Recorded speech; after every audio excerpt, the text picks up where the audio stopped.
Good morning. We would like to welcome you to day 3 of the NMMSS Users Technical Exchange.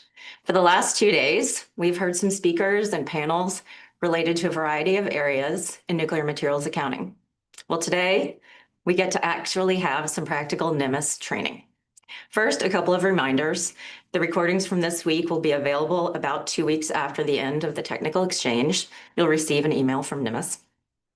Secondly, for all those who received an Excellence in Reporting certificate, the link to the certificate will be available and sent to you right after the meeting for you to download. And then thirdly, please continue to ask us questions. You can email me and or Alex throughout the event, and we'll do our best to address them throughout the week.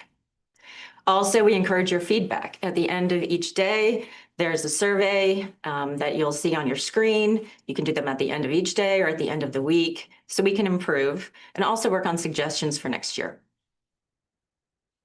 As a reminder, today's sessions are 11 to 3 with breaks and lunch at noon. Now, I would like to highlight the importance of NMMSS training and how it assists the user community. Today and tomorrow's training is a condensed version of the offerings that NMMSS has for its routine trainings. NMMSS provides 6 classes throughout the year for nuclear reporting community to attend. These classes are offered at no cost to the nuclear operators. To obtain the course schedule for these offerings within the year, they're always highlighted in the NMMSS newsletter. I encourage you all to sign up for the NMMSS newsletter if you have not done so already. In the last couple of years, we have provided either opportunities for in-person or online offerings. So it could be virtual, or you can come to Germantown or Albuquerque, and we'll continue to offer both of those. These 6 classes are an intense 3-day course that require approximately 24 hours of interactive participation. Active exercises, evaluations, and a certificate is provided at the end. In the future, we may tailor these courses and make the classes more modular based. You can come to Germantown, to Albuquerque, or we can come to you.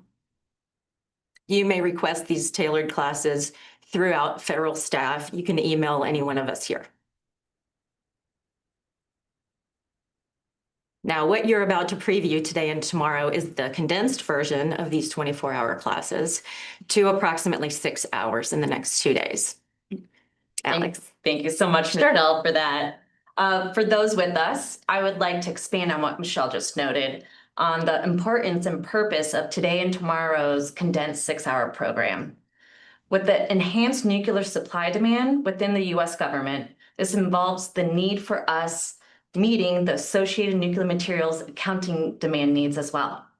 This requires any possibilities for individuals to pursue areas to expand, increase, or modernize training regimens.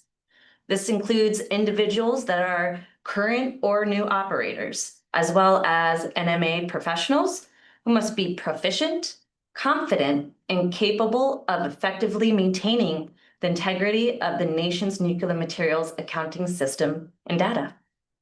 This is vital to meeting the U.S. government's domestic and international information needs. With that said, the purpose of the NMMSS training series, that is today and tomorrow, that will be provided to you all, is the opportunity to join this customized virtual training that hopefully will provide either foundational and or enhanced knowledge related to the purpose of nuclear reporting, as well as the importance and application of NMMSS data, meeting DOE and NRC requirements and regulations, as well as becoming familiar with the reports needed and mechanisms associated with reporting to NMMSS in order to meet these needs. I would like to re-highlight some of yesterday's topics that will play a large role in the NMMSS training. As NMMSS is finding and taking advantages of any opportunities, it is basically based off of your feedback, the suggestions from all of you, those that report to NMMSS, that we can take actions where we can in order to create efficiencies for all of you, as well as being applied to our NMMSS operations. This includes topics from yesterday on the NMMS operational efficiency initiatives, which Emily wonderfully covered of the electronic fillable forms, updates to the composition code report, ESAMs, and as well as the accelerating NMA professional developments as we pursue efficiencies within the training delivery of nuclear material accounting learning management system. With that said, we hope this platform of this year's annual technical exchanges NMMS training series, that was a mouthful and a huge tongue twister, but we hope that this provides efficient and effective delivery of knowledge and information for your retention of nuclear material data and reporting the data to NMMS and the usage within your field. With that said, I will now hand it over to our NMMS analyst, Mitch Hembry, who will begin the NMMS training series with addressing core principles of NMMS reporting, reconciliation, and roles in advancing U.S. government's nuclear material accounting, management, nonproliferation, and safeguards objectives. Thanks for joining us today. Over to Mitch.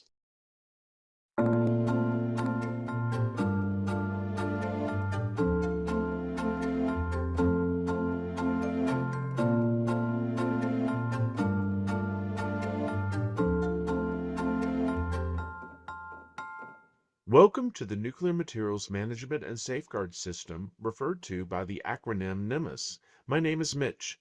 This module will provide an overview of the core principles for NMMS reporting and reconciliation by U.S. nuclear material operators. This discussion will explore the importance of U.S. nuclear material operators' role in advancing the U.S. government's nuclear material accountancy, materials management, nonproliferation, and safeguards objectives. During this presentation, various aspects involved in NMMS reporting and reconciliation will be discussed. The following topics will be reviewed. We will provide a brief overview of NMMS, including a review of the physical operation and organizational structure of NMMS. Also, we will discuss key NMMS products and services, profile domestic operators that report to NMMS, and identify key equity holders. Next, we will introduce the key concepts behind NMMS reporting, the material balance. We will explain the purpose of the material balance report and regulatory requirements involved. We will discuss the role of NMMS in material accountability, including U.S. facility reporting requirements and the types of forms used in NMMS reporting. We will discuss how the NMMS reconciliation process takes place. And finally, included will be a review of additional tips for NMMS reconciliation. In this beginning section, I will provide an overview of what NMMS is, its purpose, and the function within the nuclear industry. So, let's get started. This program is identified using the acronym NMMSS, pronounced NMMS.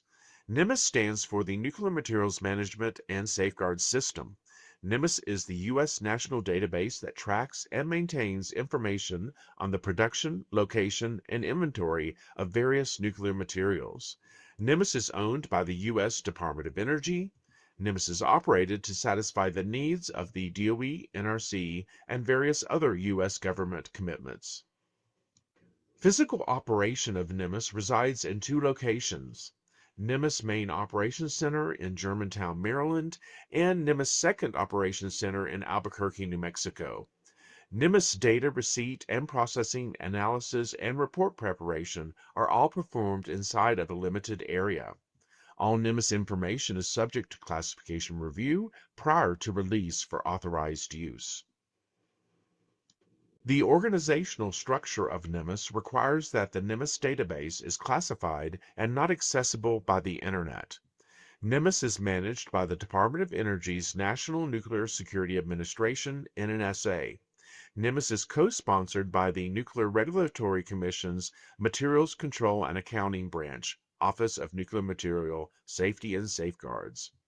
NRC utilizes NMMS to support its regulatory functions through this interagency agreement with DOE. Day-to-day operation of NMMS is overseen by the NNSA Office of Nuclear Material Integration Division, NAESH 12.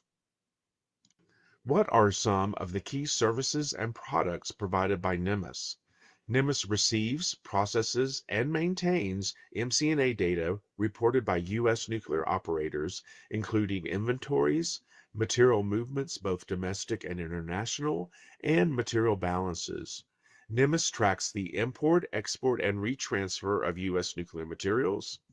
NMMS tracks nuclear materials in the U.S. that are subject to nuclear cooperation agreements called NCAs.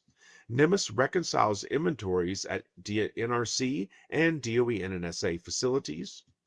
NMMS prepares U.S. government reports in support of IAEA safeguards agreements.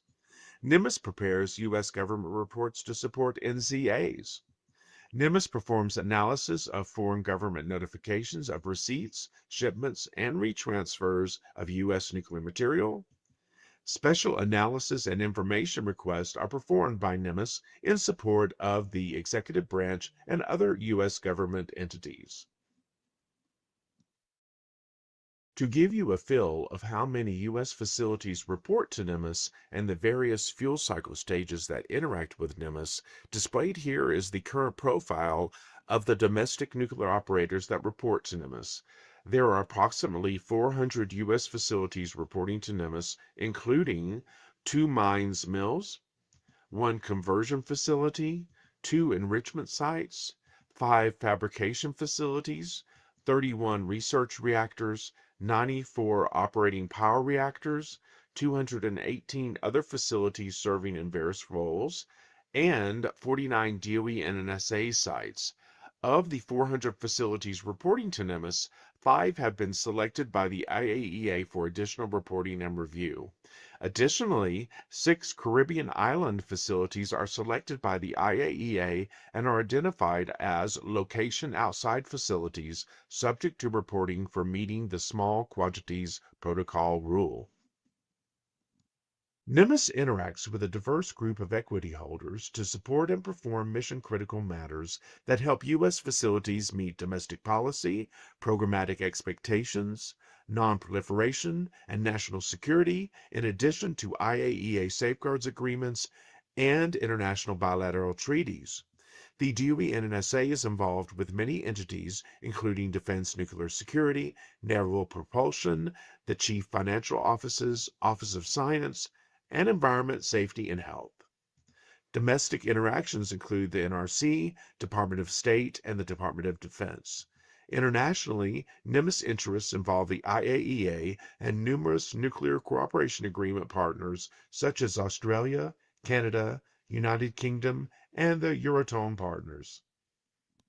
The electronic data contained within NMMS is a one-of-a-kind national asset.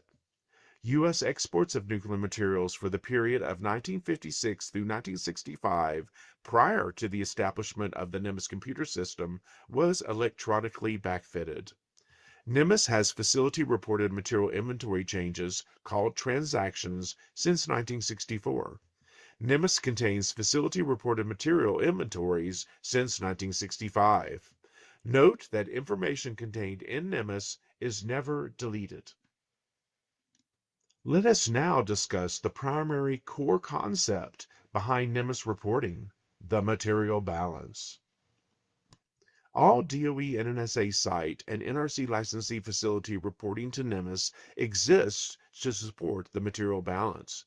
The structure of the material balance report is designed as a mathematical equation, where you would take your beginning inventory amounts and then add all the reported inventory changes that have increased your facility's inventory, which could be possible production of material or materials received from another facility.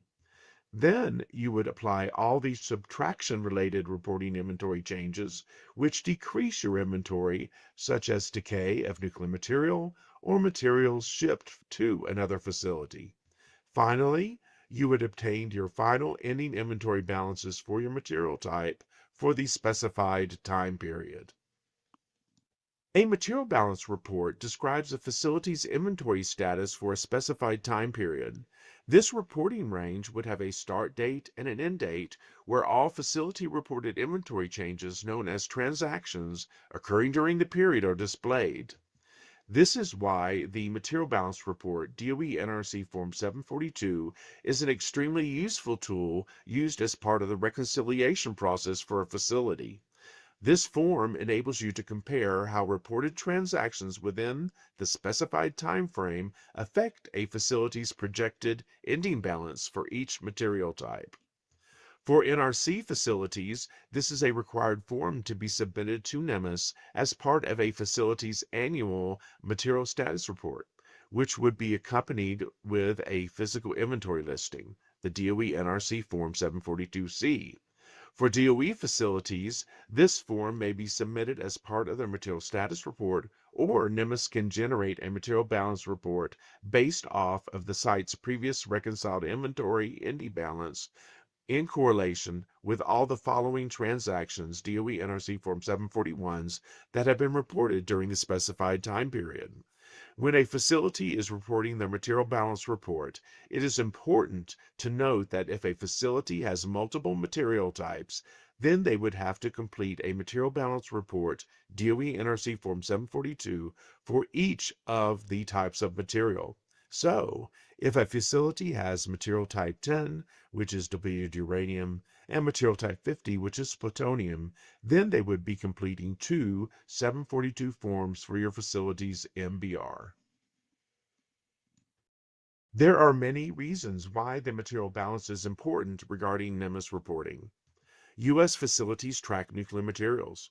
Reporting to NMMS creates a parallel national system for material holdings in the U.S. When U.S. facility quantities match NMMS, called reconciliation, accountability is maintained. The material balance ensures accurate tracking of all U.S. nuclear materials.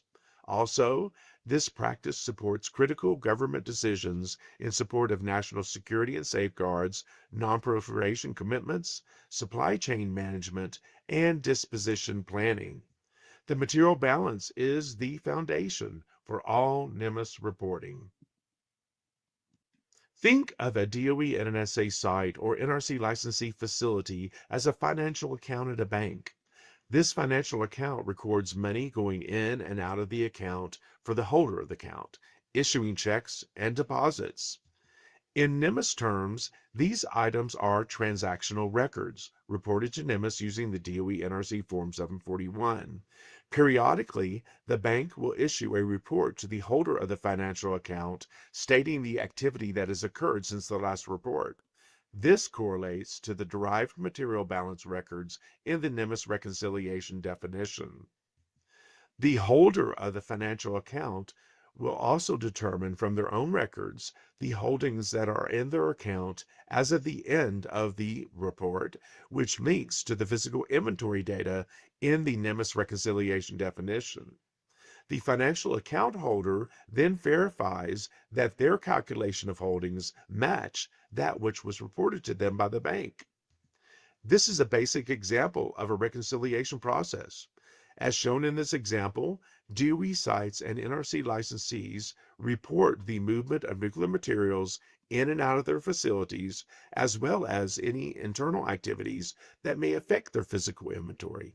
DOE NNSA sites and NRC licensee facilities also report physical inventory data to NMMS. These material balance records may be reported by facilities or generated from NMMS based on transactional reporting, like the bank example. There is additionally specificity and nuance regarding the reconciliation of nuclear materials for DOE sites and NRC licensee facilities, which we will discuss here. So, who has to reconcile with NMMS? Domestic NMMS reporting is governed by two sets of requirements. First, the Department of Energy governance, referred to as DOE requirements, are for DOE and NSA sites and NRC licensee facilities that have DOE-owned nuclear materials in their possession. Also, there are NRC requirements and regulations that are applicable to entities licensed by the NRC that have non-DOE-owned nuclear material in their possession. Both of these requirements provide directions for the reporting of domestic transfers, import and export of nuclear materials, physical inventory, and material balance. So, What are the NMMS reporting guidance documents for DOE and NRC? NRC regulations for NMMS reporting are contained in Chapter 10, Parts 1 through 171 of the Code of Federal Regulations, known as the CFR. The NRC NMMS reporting guidance is referred to as the New Regs. The BR 666 provides instructions for completing and distributing nuclear material transaction reports, while the BR 777 provides instructions for the preparation and distribution of material status reports. Note that the material status reports consist of the physical inventory listing and the material balance report. For assistance and guidance for data submissions to NMMS using electronic formats, NRC licensees would use the D24 Personal Computer Data Input for NRC licensees. DOE reporting is based on DOE Order 474.2A, Nuclear Material Control and Accountability, and the NMMS User's Guide. The NMMS User's Guide provides guidance in reporting nuclear material transaction reports, physical inventory listings, and material balance reports. The D23 provides directions for DOE and NSA facilities to electronically report to NMMS. As stated before, DOE and NRC facilities have different requirements when reporting to NMMS, which also applies to the time frame of submitting a facility's MBR. For NRC licensee facilities, licensees who possess less than 350 grams of special nuclear material are required to report their physical inventory on the end of the calendar year, reporting to NMMS between January 1st and March 31st of each year. Licensee facilities possessing 350 grams or more of special nuclear material must report a physical inventory to NMMS at a minimum of once a year using an inventory date of their choice. For DOE and NSA sites, one annual material balance at the end of the fiscal year is requested for all DOE facilities unless there has been additional direction given by DOE and NSA. For example, if a DOE site has been selected by IAEA, there may be provisions cited within the facility attachment or transitional facility attachment, called TFA, that require reporting of a material balance report. Let us introduce the reporting form for the material balance, the key functional foundation for NMMS. Material balance is reported to NMMS using the DOE NRC Form 742. The material balance describes the facility's inventory status for a specified time period for a specific nuclear material, beginning the day after the last inventory date. The ending date for the material balance is the actual current physical inventory date. The combination of the beginning and ending date is called the reporting period. In addition to the beginning and ending balances for each nuclear material, material balance records include the additions to the inventory of the facility during the reporting period, such as nuclear material receipt or nuclear production. Also included in the material balance records are subtractions from the inventory during the reporting period, like nuclear material shipped or decay. Finally, the cumulative totals of foreign obligated nuclear material at the time of the current physical inventory are included in the material balance report. Foreign obligations are categorized in the material balance records by material type and foreign obligated country. Each of these foreign obligations are reconciled to foreign obligation activity reported on nuclear material transactions reported during the reporting period. Foreign obligation verification is an important part of NMMS reconciliation. To summarize, material balance reports are required to be reported by NRC licensee facilities and DOE and NSA sites, either by reporting material balance records or by NMMS deriving the material balance records from transactional activity. Another component of NMMS reporting to discuss is the physical inventory data. Physical inventory data indicates a facility's nuclear material holdings at a specified point in time. Facilities report physical inventory data to NMMS using the DOE NRC Form 742C. The date of the physical inventory must be the same as the ending date for the material balance report. As mentioned earlier for DOE and NRC reporting requirements, U.S. facilities with reportable quantities of nuclear material in their possession must report an inventory to NMMS on an annual basis at a minimum. DOE and NSA sites and NRC licensee facilities report transaction activity to NMMS based on the same criteria mentioned earlier when determining who is required to reconcile with NMMS. This activity involves shipments, receipts, or internal facility inventory changes of nuclear material involving a facility, such as nuclear production, fission and transmutation, decay, and rounding bias. Remember that for both DOE and NSA sites and NRC licensee facilities, shipment transaction activity is reported to NMMS within 1 day, while receipt transaction activity is reported to NMMS up to 10 days after the receipt. These transactional activities are reported to NMMS using the DOE NRC Form 741. Transaction activity is one of the 3 key measurements by which reconciliation is performed. All transaction activities reported by the facility after the last physical inventory will be evaluated during the upcoming reconciliation for the facility.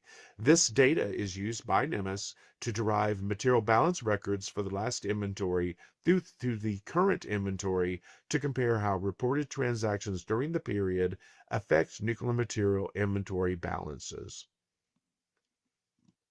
Let us now discuss when NMMS reporting and reconciliation should actually take place. Before discussing requirements for reporting to NMMS, let's discuss the characteristics of the information that is reported to NMMS. The nature of the data provided describe the what, where, when, and who for information that U.S. facilities report to NMMS. What comprises the what descriptive element. Here, facilities may indicate what kind of material you have in your possession. What material are you shipping out? What material are you receiving? What is your inventory adjustment activity? An important element is what is the weight of the material that you're shipping or receiving, and what is the isotopic composition of that material. How about the where regarding information reported to NMMS? Where does the material come from? And where was the material sent to? The when may involve the date that the material was shipped or received, or what date was your inventory performed. And finally, let us review the who. Examples of this condition reporting to NMMS may be who sent you the material and who did you send the material to. Let us discuss in more detail NMMS reporting codes. Think of NMMS reporting codes as the alphabet that you will use to report to NMMS. This alphabet consists of numbers, Roman letters, and the combinations of letters and numbers. This alphabet is referred to as codes. There are specific and unique codes that you must use to report the what, where, when, and who of what you're reporting to NMMS, as mentioned in the last slide. NMMS reporting codes help to efficiently describe and differentiate the complexities that often arise due to the volume of shipments and receipts, the diversity of material and its isotopic composition, the processing of material that is being blended, different statuses on quantities, varying types of customers and suppliers, and different regulatory and treaty-specific requirements. All are described using NMMS reporting codes. One of the key NMMS reporting codes is the Reporting Identification Symbol, the RIS. Each NRC licensee facility and DOE and NSA site is assigned a unique reporting identification symbol. The RIS code remains the same for the life of a facility's license unless the facility requests a new RIS code. A facility must use their RIS code when reporting to NMMS. NMMS tracks each NRC licensee facility and DOE NSA site by its assigned RIS code. Please contact NMMS if you need help with a RIS code for facilities that you are communicating with.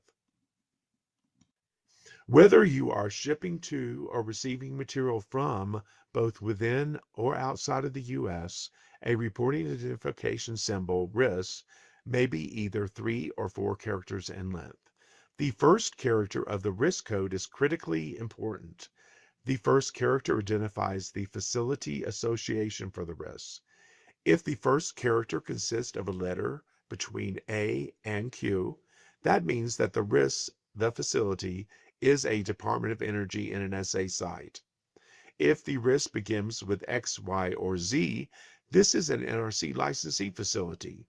If the first character of the RIS code is a V, that facility represents a waste disposal area. If the first character of the RIS code is 2, this represents an NRC licensee nuclear material outside of the U.S. facility in the Caribbean islands.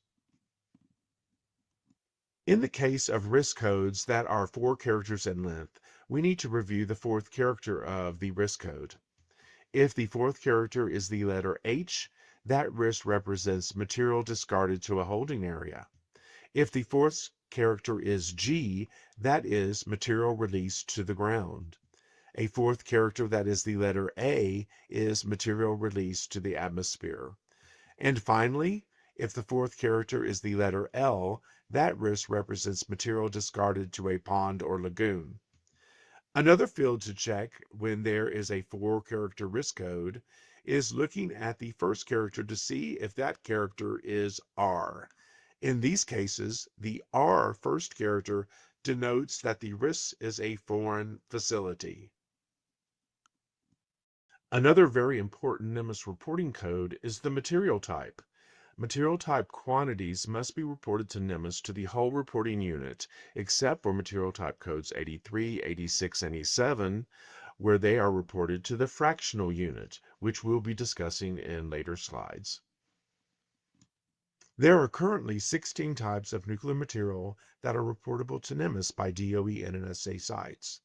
Depleted uranium, enriched uranium, plutonium-242, americium-241 and 243, curium, plutonium, enriched lithium, uranium-233, normal uranium, neptunium-237, plutonium-238, deuterium, tritium, thorium, and uranium in cascades. Note that this table defines specific information on how each nuclear material is reported, such as the material type code.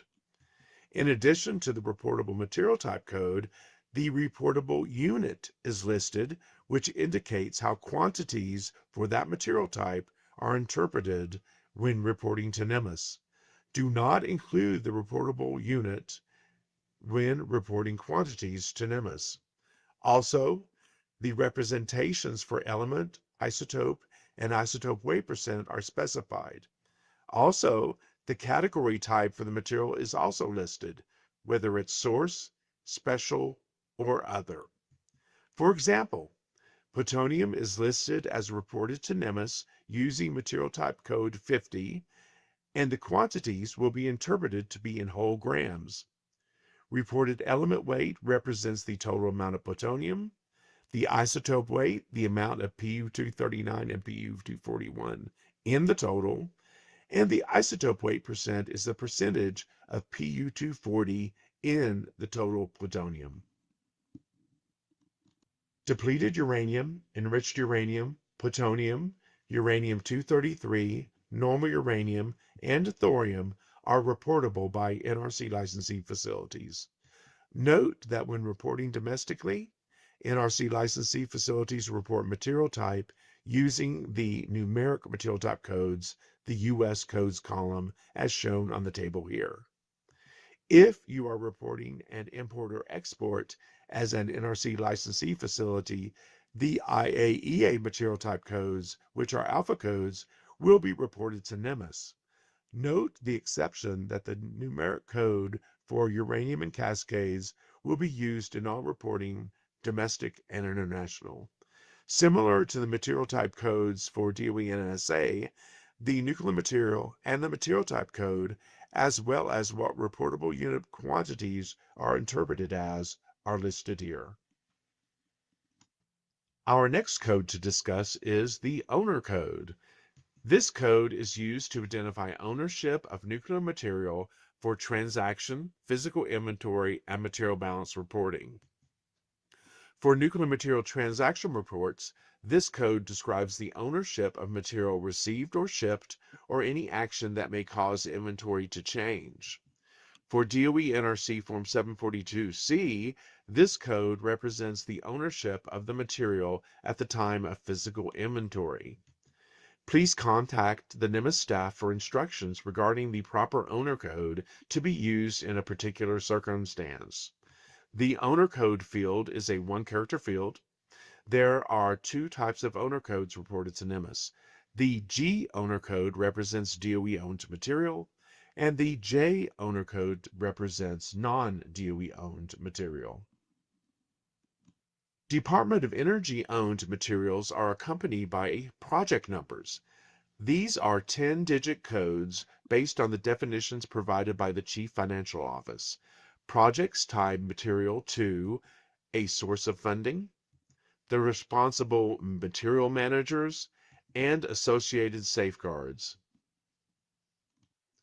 The first digit of the project number indicates the field element, the responsible facility, followed by the program, subprogram, project, and subproject and task that flesh out the context for how the material is to be used and safeguarded.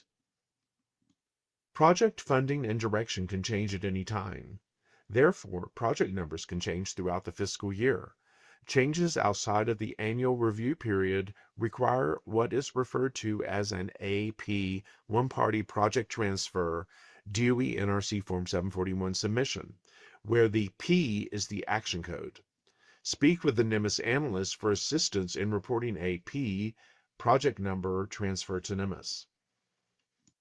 The annual project number review is a service provided by NMMSS once a year in anticipation of the upcoming fiscal year. Department of Energy field elements review active project numbers defined in NMMSS for the current fiscal year to ensure that the project numbers contain active budget and reporting codes and reflect current programmatic needs. The annual project number review begins on August 1st of each year and can last up until NMMSS closes the September reporting period. The process impacts federal program managers' field elements, which is to say that the individual facilities, material managers, and material control and accountability analysts at the Department of Energy. Additionally, this process impacts NRC facilities that possess Department of Energy and material ownership allocations will be updated at the conclusion of the process. The project number conversion worksheet, NMMSS Report T141, is provided to operations offices and organizations on August 1st. The worksheet will be updated based on budget and reporting codes for the new fiscal year and returned completed by September 30th to NMMSS. NMMSS analysts update the project numbers in the authority reference in the NMMSS system and provide a T141 project number listing for distribution on October 1st. The fiscal year project number conversion takes place at the end of the annual project number review. The conversion is a process where Department of Energy project number inventories and open transactions are converted from old fiscal year projects to new fiscal year project numbers. The conversion takes place at the same time as the close of the September processing period in NMMSS. The September period typically closes in early December, after which the conversion will occur. NMMSS will still receive data using prior year fiscal project numbers for data involved in reconciliation. When all Department of Energy facilities are reconciled for September, the conversion will be complete and the new fiscal year projects will be activated. The next NMMSS reporting code to discuss is the composition code. Composition codes provide context on the chemistry and physical form of nuclear material. The NRC new regs list the codes available for NRC licensee facilities, while DOE and NSA sites may consult the NMMSS User's Guide or the D25 report for available composition codes. Now we know the who and when for DOE and NSA sites and NRC licensee facilities describing requirements for reporting to NMMS. There are several key items that are reportable to NMMS correlating to the material balance that are critical for NMMS reconciliation.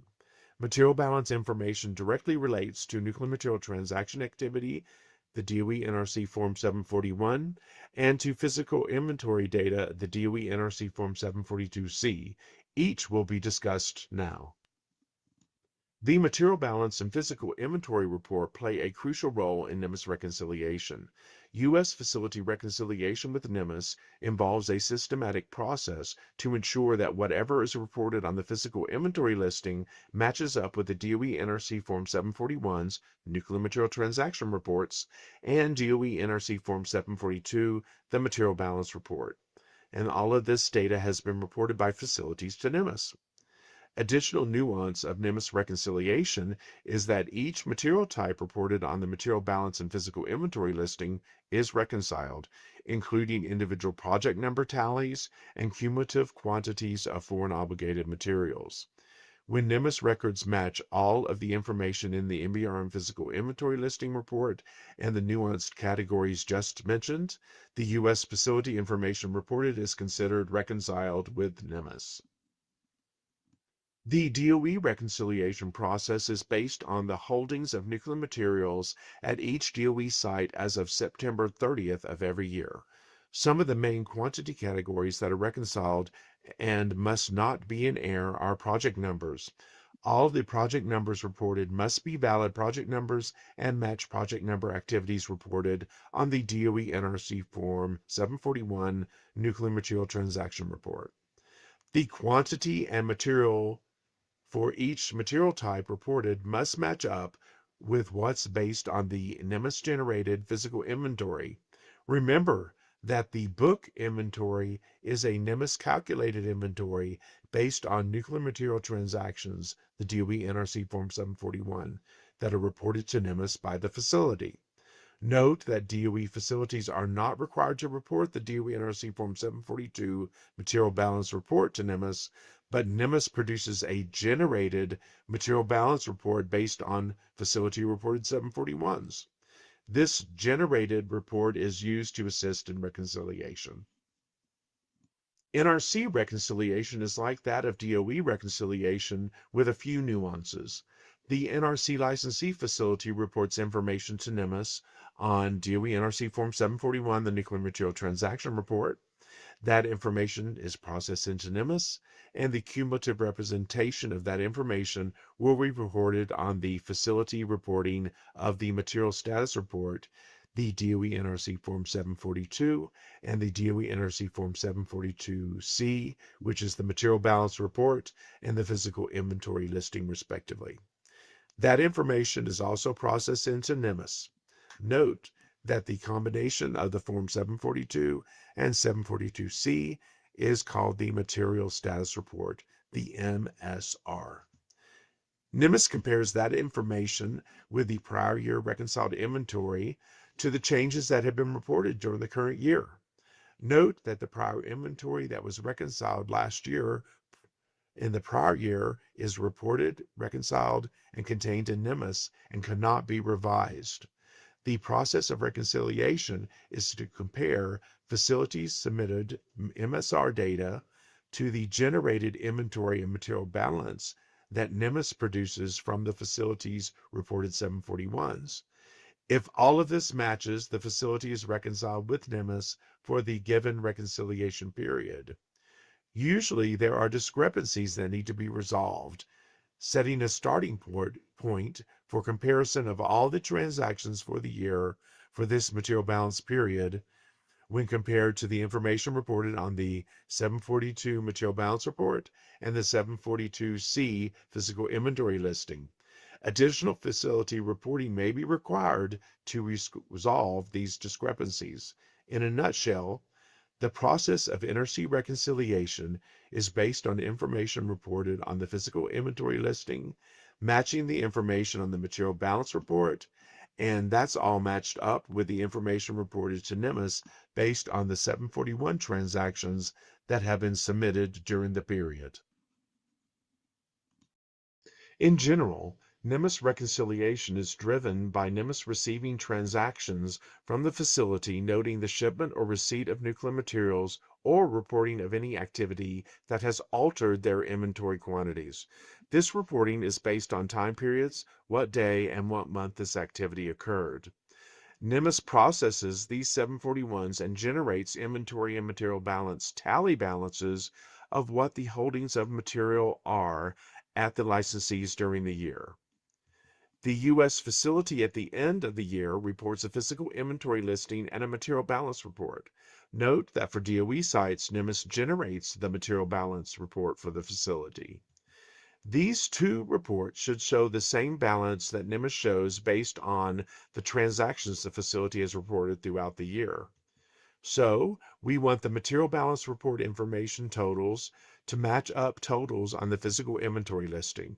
Additionally, both of those reports must match up with the data that is in the NMMS based on transactions that have been received throughout the year.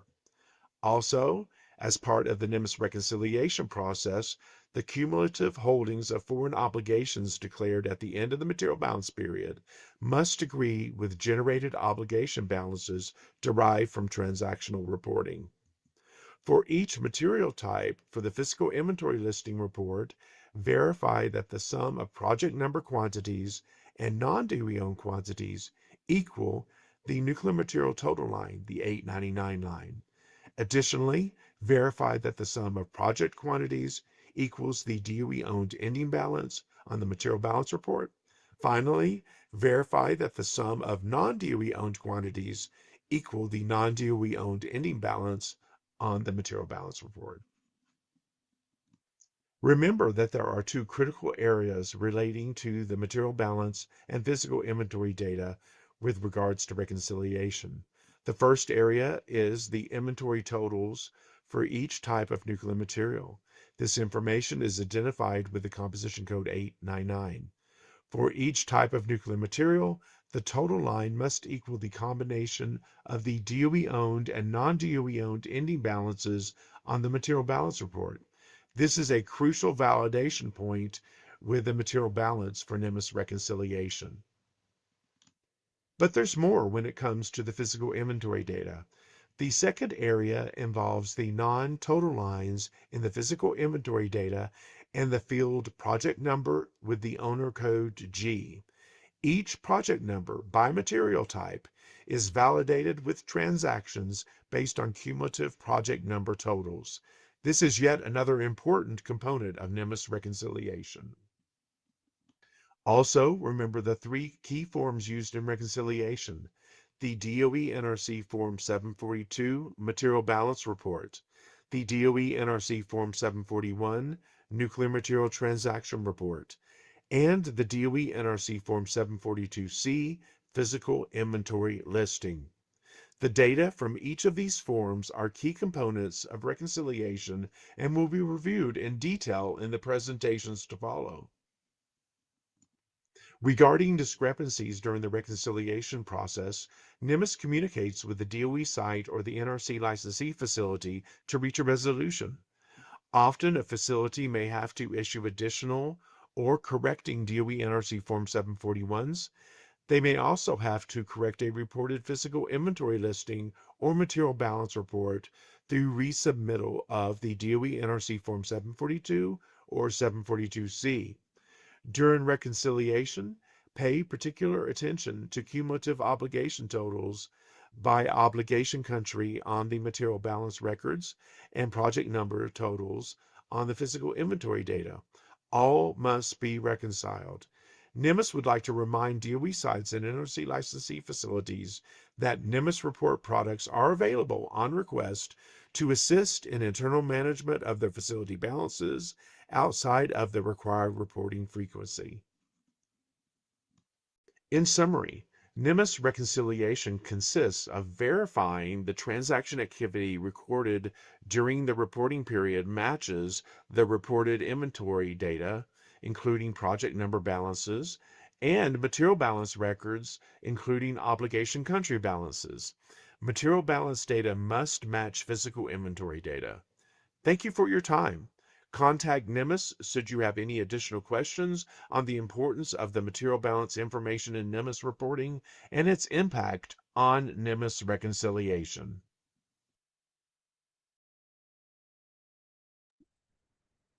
Welcome back, everyone.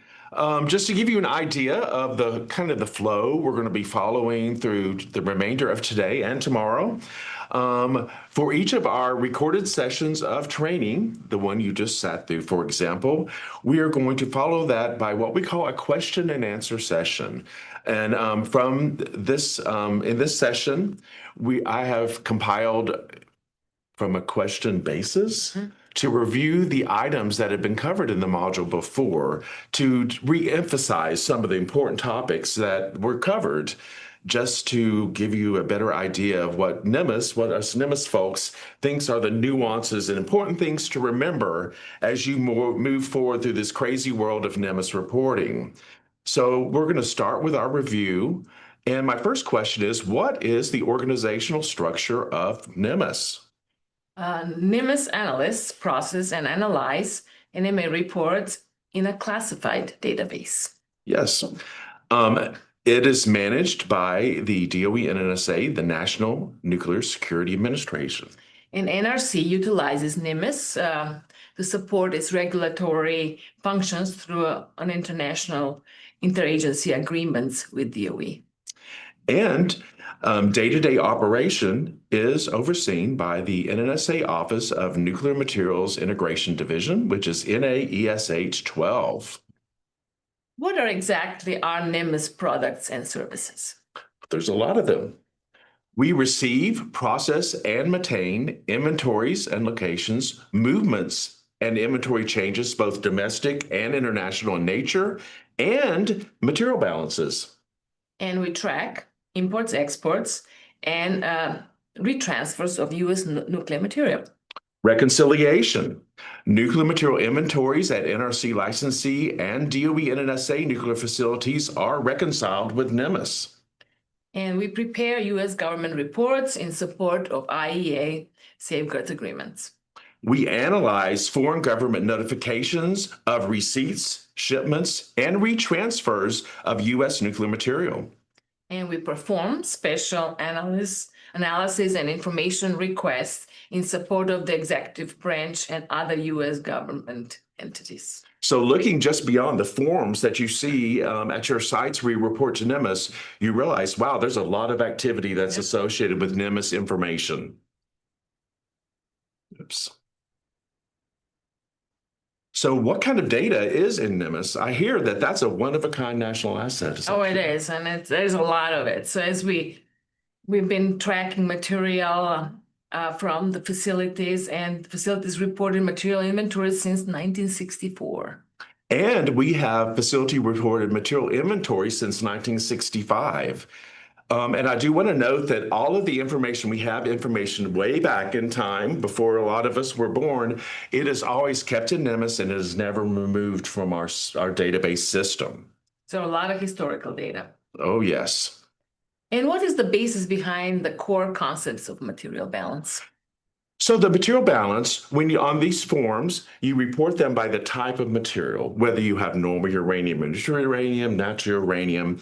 And within this reporting document, you provide the beginning inventory balance, which would match the quantities from your prior inventory that you reported in the earlier year.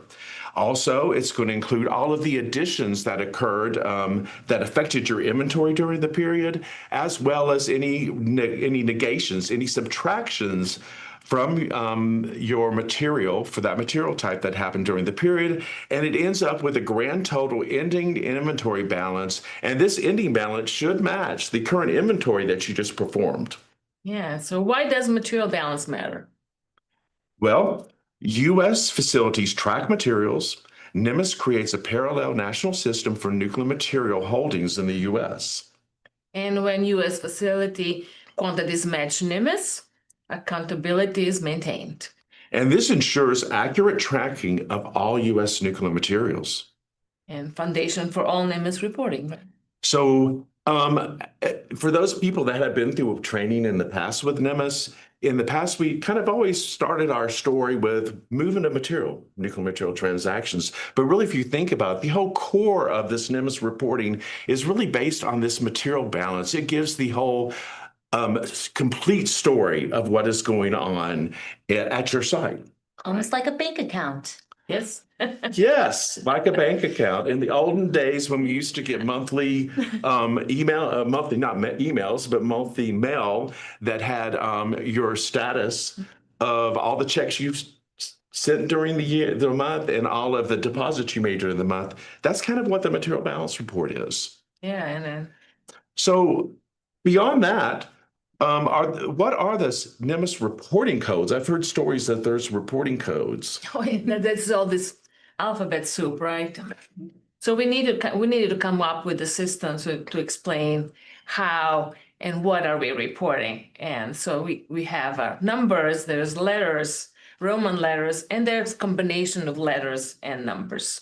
And each of these special codes that are going to be going on the forms that we're going to be learning about for the next 2 days, they describe different things. It could be describing what something is, it could be describing where something is, when something happens, or who is involved in whatever reporting you're performing.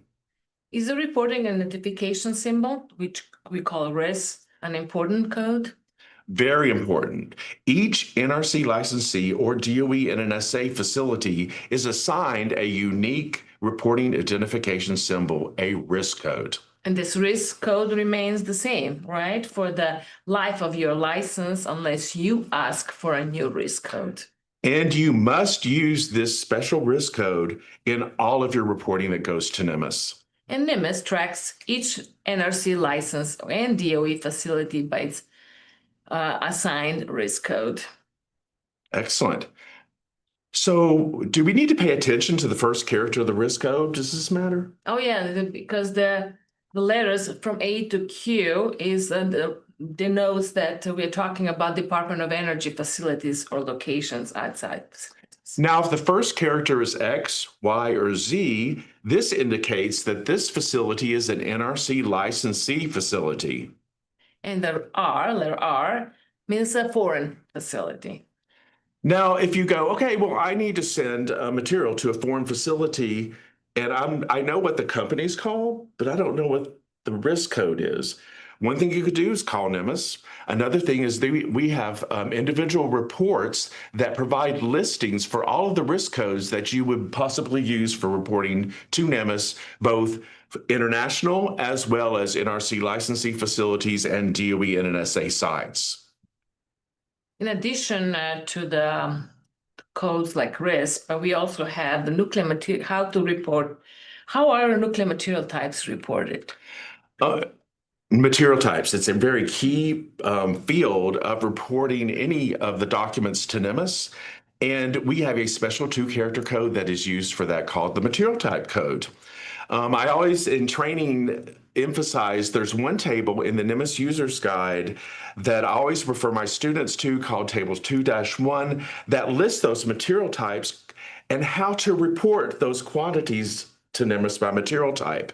So each varies by what the unit of measure is for reporting, as well as defining the element weight that you may report, the isotopic weight, as well as the weight percent isotope that any of those 3 categories of quantities may need to be reported on an NMMS form. So material type is a very important code to be aware of.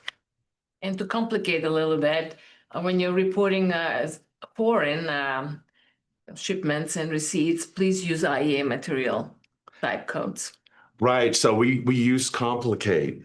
Well, I also call it nuanced to make it sound not quite as scary. So yes, you're going to find working with reporting to NMMS, there's a lot of nuance, and hopefully these Q&As will bring that out to you more from the pre-recorded sessions. But yes, if you're an NRC licensee facility and you're reporting imports and exports, You would use the special IAEA material type codes, which are alpha codes. So, for example, if you're importing depleted uranium into the United States to your site, you would use the alpha code D instead of the numeric-based material type codes for domestic reporting, which would have been 10.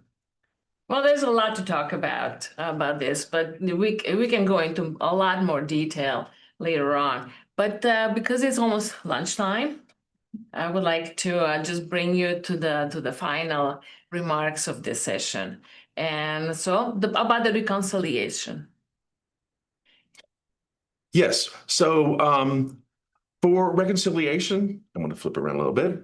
Reconciliation involves the systematic process to ensure that NMMS records are in agreement with what sites report on their physical inventory listing data, which we will be covering later today, as well as their material balance records, which we're calling the core reporting information from this presentation.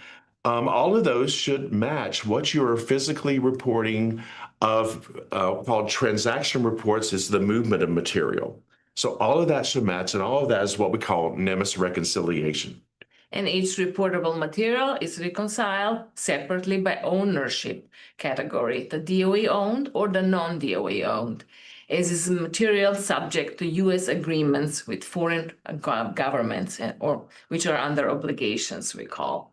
And we're going to be discussing the topic of reconciliation with NMMS further tomorrow when we traverse through a reconciliation case study, which I think you will find a lot of fun. Yeah, thank you. And now we will proceed to our break for lunch. Before we go to the lunch, though, I do want to because I just got a question in real time.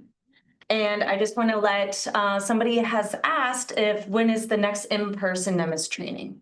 So I just want to let you all know that it will be June 23rd to the 25th, and it will be in person at Albuquerque. So thank you for that. And I will be your instructor there in Albuquerque with you. I highly encourage you to attend in person if you can. It is the most effective way, I think, for learning this topic. And we go through tons of case studies and examples. And you can't get Mitch to shut up because I always want to talk about NMMS. So everyone have a great lunch, and I look forward to seeing you when we come back. And we're going to go into more detail on actually filling out the material balance report and do some case studies. Yes, fun, huh? Thank you. Thank you. See you later.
Hello,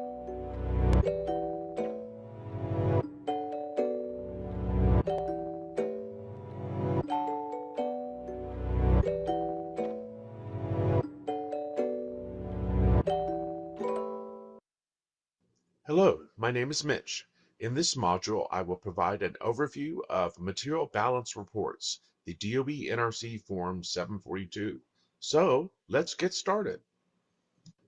The Material Balance Report module is broken up into 3 areas. In the first topic, we will review what a Material Balance Report is, including its purpose, corresponding regulatory framework relating to this type of NMMS reporting, as well as introducing the DOE NRC Form 742 Material Balance Report. The second topic will display how to complete and submit a Material Balance Report, as well as the process NMMS takes to QA and validate the material balance reports that are submitted to NMMS. In the final topic, we will discuss multiple case studies that demonstrate how to complete a material balance report.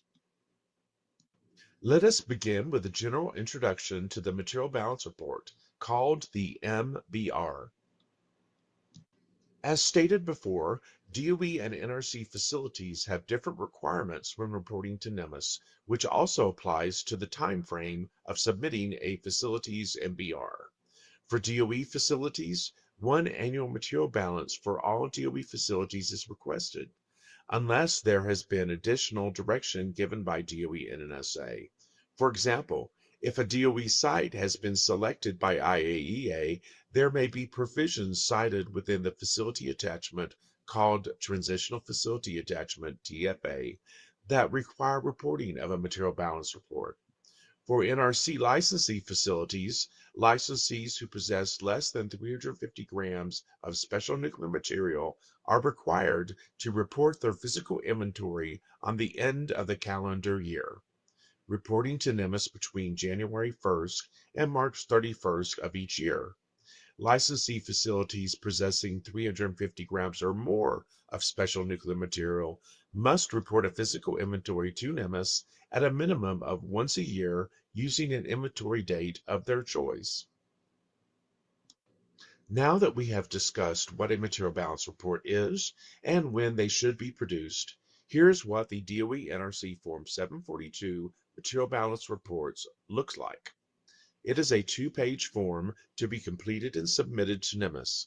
The DOE NRC Form 742 Material Balance Report is grouped into 4 sections. As you can see, there is a header information section identifying the risks, reporting period, and material type. Then there is Section A, known as the Material Accountability section. This section outlines the specific details regarding beginning and ending balances and the transactional activity occurring during the period. Section B, known as the Obligation section, outlines cumulative obligation totals as of the end of the facility reporting period, the current inventory date. The last section, C, is the Certification section where signatures are provided. So, let's go review in more detail what these sections are. Shown here is the header information. The facility would provide the general information of the material balance report. This section reports to NMMS the facility identification, the reporting identification symbol, which is called a RIS, the time frame being covered, and what material type is involved. Note that the from date for the reporting period is always the day after the prior physical inventory date. The to date is always the date of the current inventory. The next section is Section A, Material Accountability, where all the characterizations of gains and reductions of nuclear materials are displayed. The section is separated into subsections. The first one, being shown here, focuses on all the possible receipts, also known as increases, of nuclear material for the given material type. Each of the rows in a material balance report are called material balance categories. Each material balance category corresponds to facility reported inventory changes, DOE NRC Form 741s. Note that the first 2 rows of this section specify the beginning inventory grouped by DOE owned and non-DOE owned. Note that these terms are also referred to as U.S. government owned and not U.S. government owned. These declared beginning balances must match the totals of the prior physical inventory. The row 22 from other materials represents the resultant material type when reporting a material type category change or blending activity. Group these category changes into subgroups to reflect the original source of the blend. Row 30 represents nuclear materials received by the facility using the DOE NRC Form 741. Group these receipts by facility who shipped the material. Also, be aware that the material balance category row 40 is not reported to NMMS. Just like there is a section for all the possible receipts in Section A of Material Accountability, there is also a section with a list of all the possible removals or decreases of the nuclear material for the specified material type. All material balance category rows correspond to a facility-reported inventory change, also known as the DOE NRC Form 741. The row 71, degradation to other materials, represent the initial starting material type when reporting a material type category change of blending activity. Group these category changes into subgroups to reflect the final resultant of the blend. Row 51 represents nuclear materials shipped by the facility using the DOE NRC Form 741. Group these shipments by facility who received the material. Note that material balance category rows 80 and 81 of this section specify the ending inventory grouped by DOE owned and non-DOE owned. Also, be aware that the material balance category rows 82 and 83 are not reported to NMMS. Next is Section B, Foreign Obligations, where a facility would list the cumulative nuclear material total quantities of inventory for the given material type that have peaceful use obligations attached to it. For foreign obligation reporting and tracking, by nature it is based on a pool accounting system rather than being item specific. Note that row 4, total weight, is not reported to NMMS. Finally, here is Section C, certification, which an individual from the facility must sign as well as date to provide assurances that the information contained within this reporting document is accurate. Now that we have addressed the overview of what a material balance report is and its purpose, we will provide an in-depth explanation of the process needed to be taken to complete and prepare the material balance report, as well as submitting it to NMMS. In addition to that, we will discuss the steps NMMS performs to validate material balance report information. We're going to start off our discussion with the header information section. There are 5 code boxes here. Name of address and license number, field 1 and 2, are not required to be reported to NMMS. The next field, the reporting identification symbol called RIS, is the unique identification code for the reporting facility. The reporting period from and to dates represent the date range of this report. The from date is always the day after the facility's prior inventory. The to date is always the date of the current physical inventory. Box 5 is the material type being reported on the DOE NRC Form 742. Note that separate material balance reports are submitted for each type of material in a facility's inventory. For NRC licensee facilities reporting enriched uranium, they may have to report up to 4 MBRs for this material type by assay-based material types E1, E2, E3, and E4. This slide shows the material types and associated reporting units to be used by NRC licensee facilities on the DOE NRC Form 742 Material Balance Report. The reportable nuclear materials include enriched uranium, material type 20 reported to the whole gram, plutonium, material type 50 reported at the whole gram, uranium-233, material type 70 reported also to the whole gram. Plutonium-238 is material type 83 and is reported at the 10th of a gram. And uranium in cascades, material type 89, also reported in grams. These material types are referred to as special nuclear material. Normal uranium, material type 81, reported to the whole kilogram. Depleted uranium, material type 10, reported at the whole kilogram. And material type thorium, which is material type 87, is also reported at the whole kilogram. These material types are referred to as source material. For the NRC, enriched uranium and plutonium is all required to be reported to NMMS. Natural uranium, depleted uranium, and thorium may sometimes be required to be reported on the material balance report. The NRC regulations provide specific guidance, but in general, if a facility is selected by the IAEA, then they need to report natural uranium, depleted uranium, and thorium to NMMS. If the NRC licensee facility is an enrichment plant, you must report the natural uranium, depleted uranium, and thorium. Also, if an NRC licensee facility has any foreign obligated natural uranium, depleted uranium, or thorium, those materials are also reported here on the Material Balance Report, DOE NRC Form 742. Now, there is a nuance for NRC licensee facilities reporting the Material Balance Report regarding enriched uranium.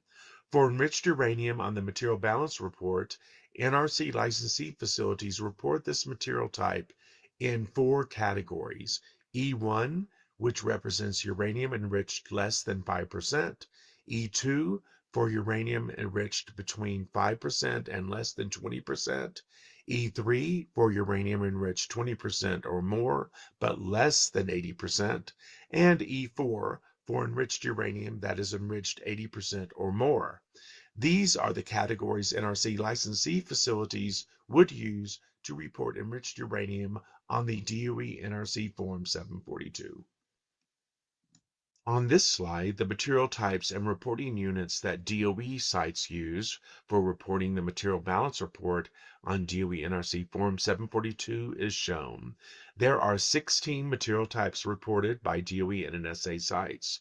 DOE reports special nuclear materials, uranium in cascades, enriched uranium, plutonium-242, plutonium, uranium-233, and plutonium-238. Also, source materials, depleted uranium, natural uranium, and thorium are reported by DOE and NSA sites. The remaining DOE reportable material types are categorized as other and are americiums 241 and 243, curium, enriched lithium, neptunium 237, deuterium, and tritium. And on this slide, we are showing the DOE NRC Form 742, the Section A portion. This section starts with information on material balance category lines 8 and 9, providing the beginning inventory. Line 08 is the amount of DOE-owned material at the beginning of the material balance period. Line 09 is the amount of non-DOE-owned material at the beginning of the period. Note that the sum of these two initial balances must match the inventory total, the 899 line, for that material type from the last physical inventory. Lines 11 through 39 show material received by the facility during the material balance period that has added material to the inventory. Lines 41 through 77 show the removal of material from the inventory during this material balance period. Finally, we end up with the ending inventory of DOE-owned material reported on line 80 and the amount of non-DOE-owned material reported on line 81. In this slide, we will review in more detail the different material balance categories for material balance receipts. Category 11 represents the amount of material procured that is now non-DOE owned. Line 13 shows the amount that was carried to the account of DOE from a non-DOE owned status. We have additional lines representing inventory increases such as nuclear production, miscellaneous receipts, and from other materials, the final material type result of a blending activity. Each of these lines is something that you would populate as applicable. That means that you had material that was either procured from other materials, receipts from 741s, and donations. The reasoning for the procurement from, procurement for, donated to, and donated from categories is that they document the amount of material that went from one ownership code to the other, and NMMS reporting requires tracking by material ownership. If a DOE NNSA site is reporting blending, which is a material type category change, they report as on line 22, 741 inventory change type code to delineate the final state of the material. For NRC licensee facilities, they would report inventory change type as 2 character codes, such as DE, DN, ED, EN, EE, NE, and ND, which identify the initial and final state of the blend. For example, DE stands for depleted uranium becoming enriched uranium. On the material balance report for enriched uranium, the gain part of the blend would be reported under the material balance category 22 with the inclusion of the ICT code DE from the 741. This slide provides a list of the Section A material balance category removals. This information goes on lines 41 through 77 in the material balance report. They show in language that you can read here what type of information goes to which line. Some of the key removals reported to NMMS are miscellaneous shipments, those shipments not reported on a standard 741 shipment document, degradation to other materials as part of the blending process, rounding bias, decay, fission and transmutation, normal operational losses, and inventory differences. All of these reduction material balance categories correlate to nuclear material transaction reports that are reported by the facility during the reporting period. Looking at Section B of the DOE NRC Form 742, cumulative foreign obligation totals are reported reflecting holdings at the end of the reconciliation period. Baseline obligation totals were established as of October 1, 2003. These totals are used as baseline for reporting and calculation of all subsequent obligation accounting by both NMMS and by the facility. In this way, a tally can be created and totals calculated, including factoring in all subsequent inventory changes, including receipts, removals, and on-site process activity leading up to the end of any given reconciliation date. A key NMMS document that involves foreign obligations, of course, is the Material Balance Report, the DOE NRC Form 742. For DOE NNSA sites, their material balance, including foreign obligations, are generated by NMMS based on reported transactions. For NRC licensee facilities, they are required to report their material balance, their DOE NRC Form 742, to NMMS as part of their annual Material Status Report, called the MSR. Section B of the DOE NRC Form 742 contains the reported cumulative obligation balances at the time of physical inventory. Let us review Section B in more detail. Foreign obligations are reported in a comparatively simple set of fields. In Section B, the country of obligation is reported for each line. Be sure and use the material balance category definitions for country of obligations and not the 741 country of obligation codes.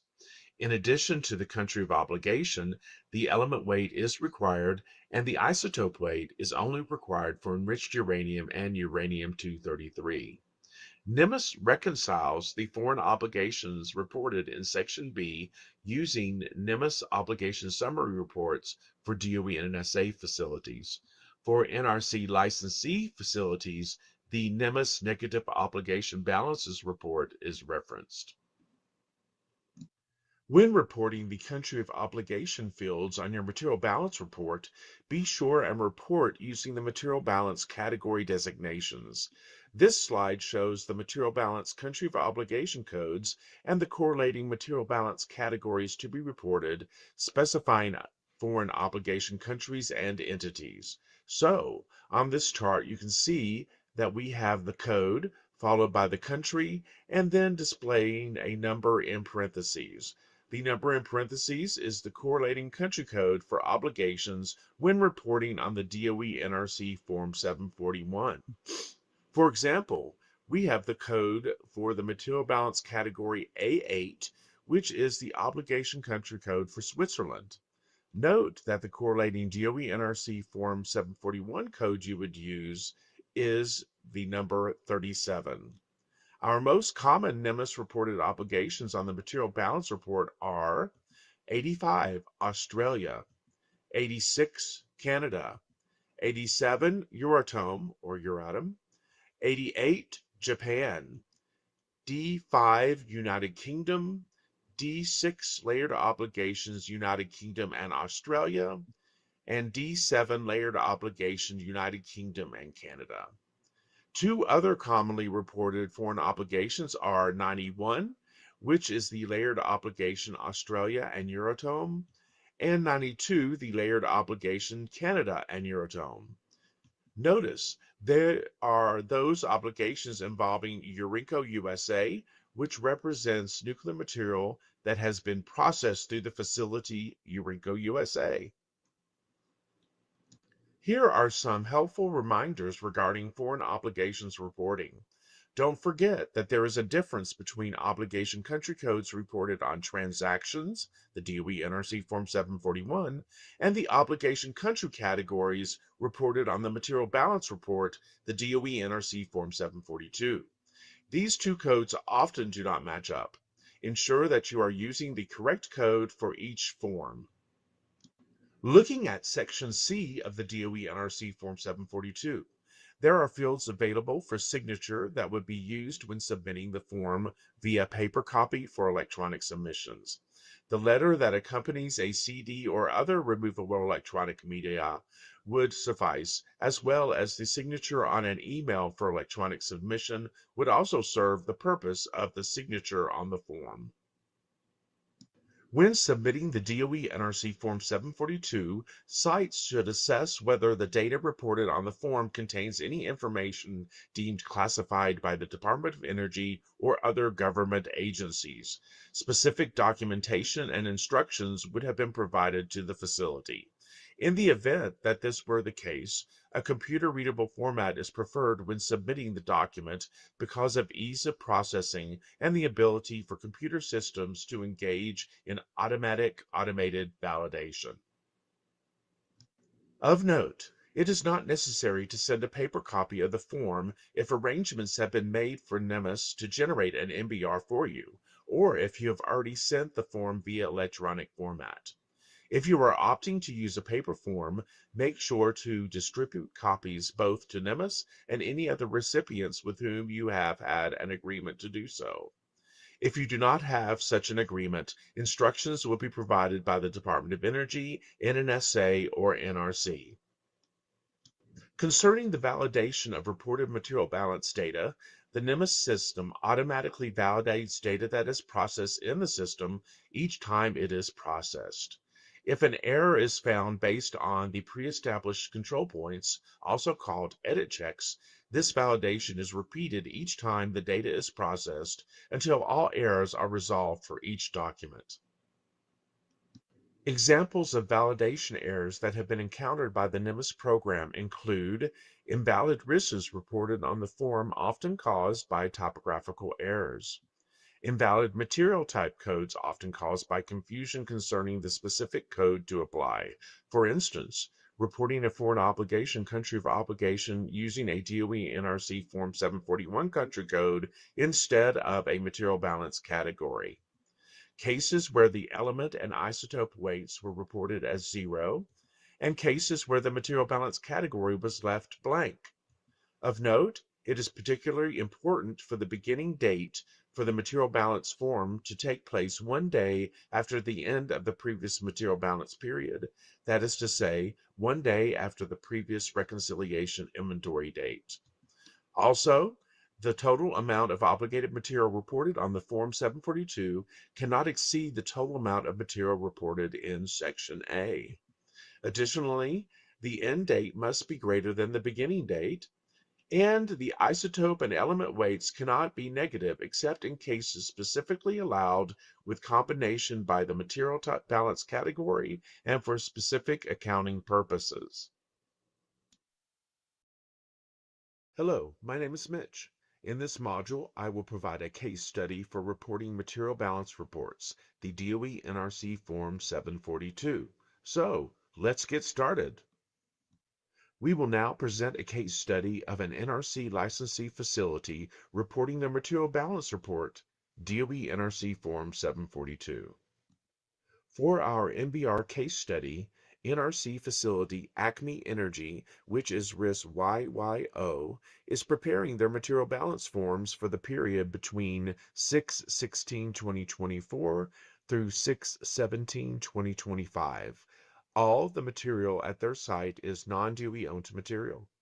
The facility has the following material at the beginning of the material balance period: by material type, element weight, and isotope weight. They have depleted uranium, enriched uranium at 2 assay ranges of E1 and E4, as well as plutonium. Also, Acme Energy had the following material additions for the material balance period.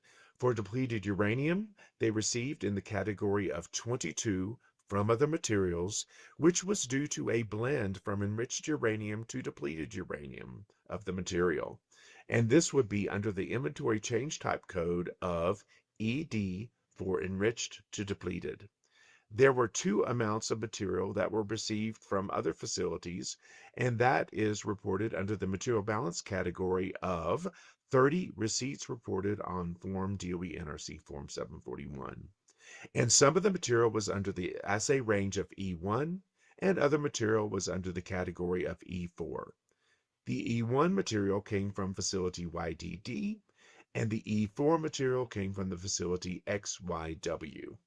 The final increase for the period involved plutonium, and this was under the category of 21 production, and with the element isotope quantities of 506,564 and isotope of 316,620.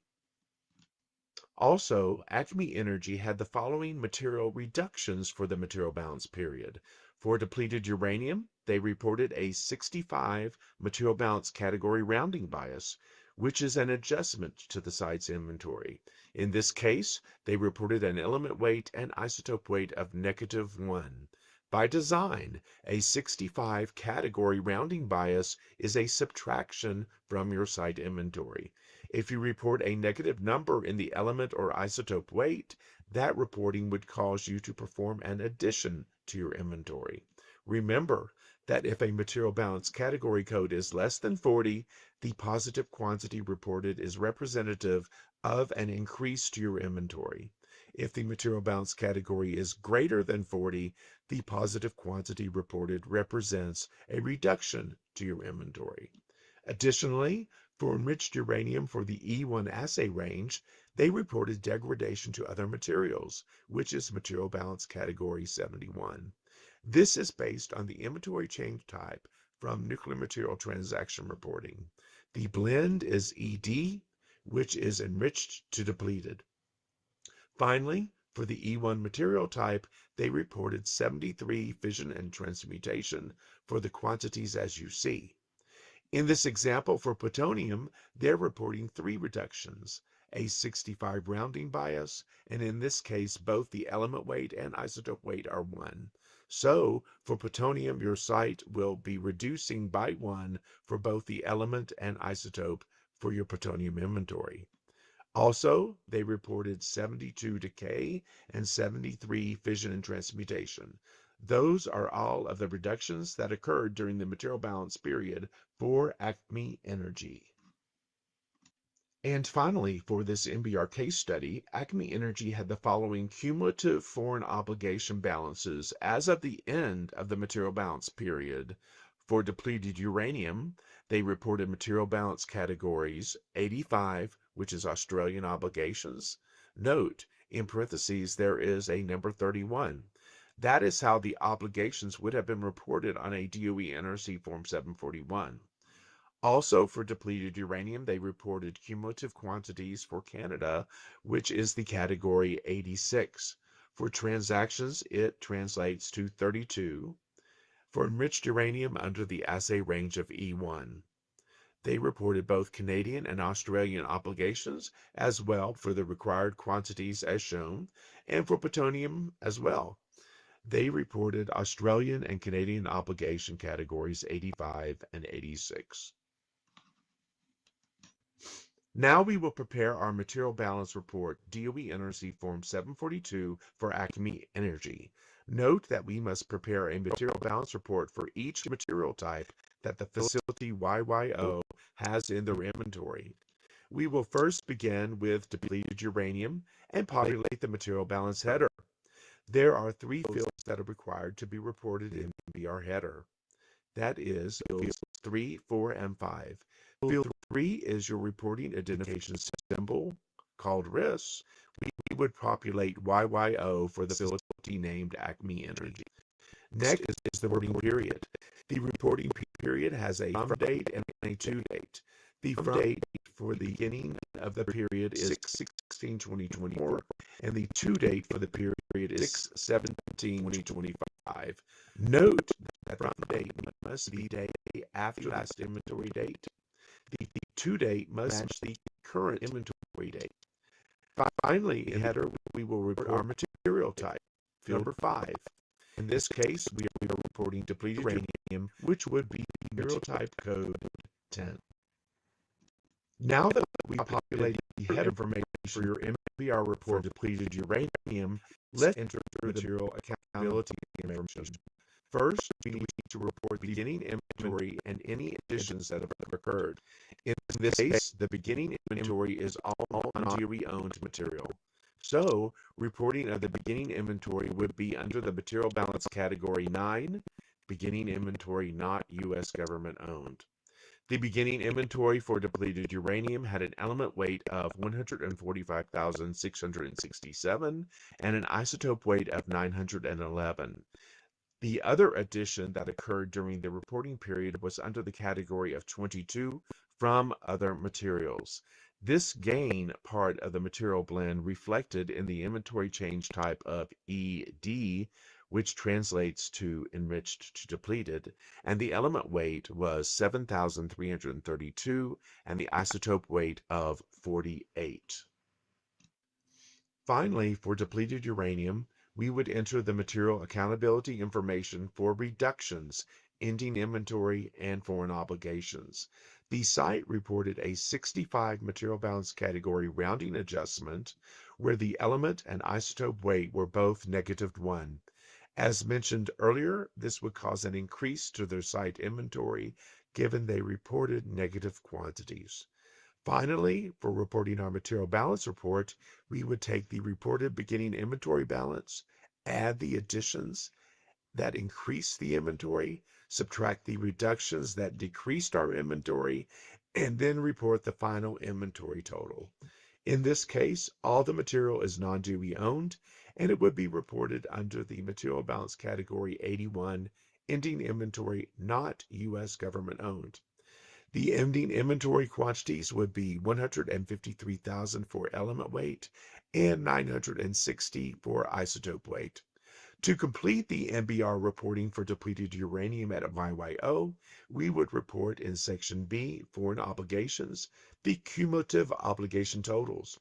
In this case, for depleted uranium obligations for Australia and Canada, categories 85 and 86 respectively, they had cumulative obligation totals, which are reported as 400 element weight for Australia and 35,000 element weight for Canada. Note that the obligation isotope weight is not reported in Section B for depleted uranium. Like depleted uranium, we're now going to complete the MBR for enriched uranium. We're going to start by completing the header information. Remember that NRC licensee facilities are required to submit a separate MBR for each assay range category of enriched uranium. These types are E1, E2, E3, and E4. In this example, we're going to be completing an MBR for the E1 category. So, in the header information, there are going to be 3 boxes that are required to be completed. The first will be box 3, the reporting identification symbol box, the RIS. We're going to put in YYO for Acme Energy. The next box will be box 4, and exactly like depleted uranium, the date range will be 6/16/2024 to 6/17/2025. In box 5, for the material type, we are going to be completing for E1 assay range material up to 5%. So we'll be entering E1 into the box. Continuing down the MBR form, we are now going to complete the beginning inventory and any receipts reported during the material balance period. Since YYO uses E1 for its reporting, this material is non-DOE owned material. We're going to enter the beginning inventory into line 9. Moving down the form, YYO is reporting receipts from RIS YDD, and as these receipts are reflected on a formal receiver's 741 during the material balance period, they are going to be entered into the material balance category line 30, and this will be done in the receipts section, considered a gain to its inventory. Now we're going to report all of the reductions and removals from YYO's inventory during the material balance period. Looking at material balance category line 71, degradation to other materials, YYO is reporting a category change from enriched to depleted of 7,332,096 element weight and 48,128 isotope weight. This type of category change is specified by reporting the inventory change code of ED located on category row 71A, ICT. Looking further at material balance category line 73, YYO is reporting fission and transmutation representing a loss of 2,918,174 element weight and 1,531,448 isotope weight. Material balance category 81 is the ending inventory line for non-DOE owned material, and this is representative of the sum of the beginning balance plus all receipts minus all of the inventory reductions. The total ending inventory is 1,200,000,000 element weight and 14,728,000 isotope weight. Also, call your attention to Foreign Obligations Section B, where YYO is reporting a material balance category line 85 and 86 for Australia and Canadian obligations. The Australian obligations is for 800,000 element weight, 80,000 isotope weight. The Canadian obligations is for 330 million element weight and 4 million isotope weight. Note that the sum of the total quantities for foreign obligations for a given material type must not exceed the sum of the reported ending inventory balances reported on material balance categories 80 and 81. Now we're going to complete the MBR for material type E4 category of enriched uranium, like the process we just followed for material type E1. We start off the process by completing the header information. As with E1, box 3 will be RIS YYO. Box 4 is going to reflect the same material balance period of 6/16/2024 through 6/17/2025. Box 5 is going to reflect a material type of E4, enriched uranium having an assay range of 80% or greater. Continuing with the material accountability section of the MBR, the beginning inventory of E4 assay enriched uranium, non-DOE owned, was 52 element weight and 47 isotope weight. The facility is also reporting one receipt from XYW of 8 element weight and 7 isotope weight.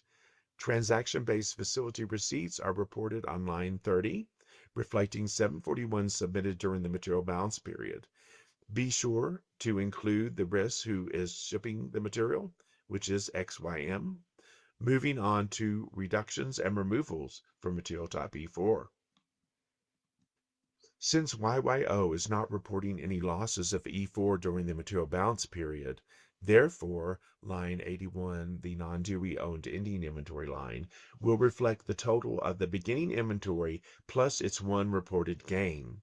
The ending inventory for E4 is 60 element weight and 54 isotope weight. We also note that there are no obligations reported for the material type E4. We are now going to be completing the MBR for plutonium, material type code 50. As with the previous examples, we are going to be completing boxes 3, 4, and 5. For box 3, the risk box is going to have the risk YYO. Box 4 is going to have the reported period of 6/16/2024 through 6/17/2025. Similar to the other examples, box 5 is going to reflect the generic material type of 50. Note that generic representation of a material type is non-assay specific. As YYO's plutonium is non-DOE owned, its beginning inventory is recorded on material balance category line 9. Also, addition to YYO inventory of plutonium occurred due to nuclear production of plutonium on category line 21 production. Moving on to the removals part of the material accountability section A. YYO is reporting a rounding adjustment in material balance category line 65 of 1 element weight and 1 isotope weight. Keep in mind that the material balance category line 65 is an inventory reduction by nature. In other words, a positive reported quantity on this line represents a removal from inventory. Therefore, this reporting is a loss of 1 gram element weight and 1 gram isotope weight from its overall inventory. YYO is also reporting a removal due to decay on material balance category line 72. Also, material balance category line 73, fission and transmutation, is being reported by YYO for 91 in both the element and isotope weights. Material balance category 81 is the ending inventory line for non-DOE owned material, and this is representative of the sum of the beginning balance plus all receipts minus all the inventory reductions. The total ending inventory for plutonium is 11,430,000 element weight and 12,050,922 isotope weight. Also, note that YYO is reporting obligations with a material balance category line 85 representing Australian obligations and a category line of 86 for Canadian obligations, with element weights of 79,000 and 3,500,000 respectively. In summary, in this module, we reviewed what is a material balance report, its purpose, the regulatory framework that governs it, as well as the structure of the DOE NRC Form 742. Additionally, we discussed how to complete and submit a material balance report to NMMS, the data that's required in the MBR, as well as the process that NMMS uses to quality review and validate the data in the DOE NRC Form 742. Lastly, we performed a case study of an NRC power reactor and how they would complete their material balance report for a set material balance period.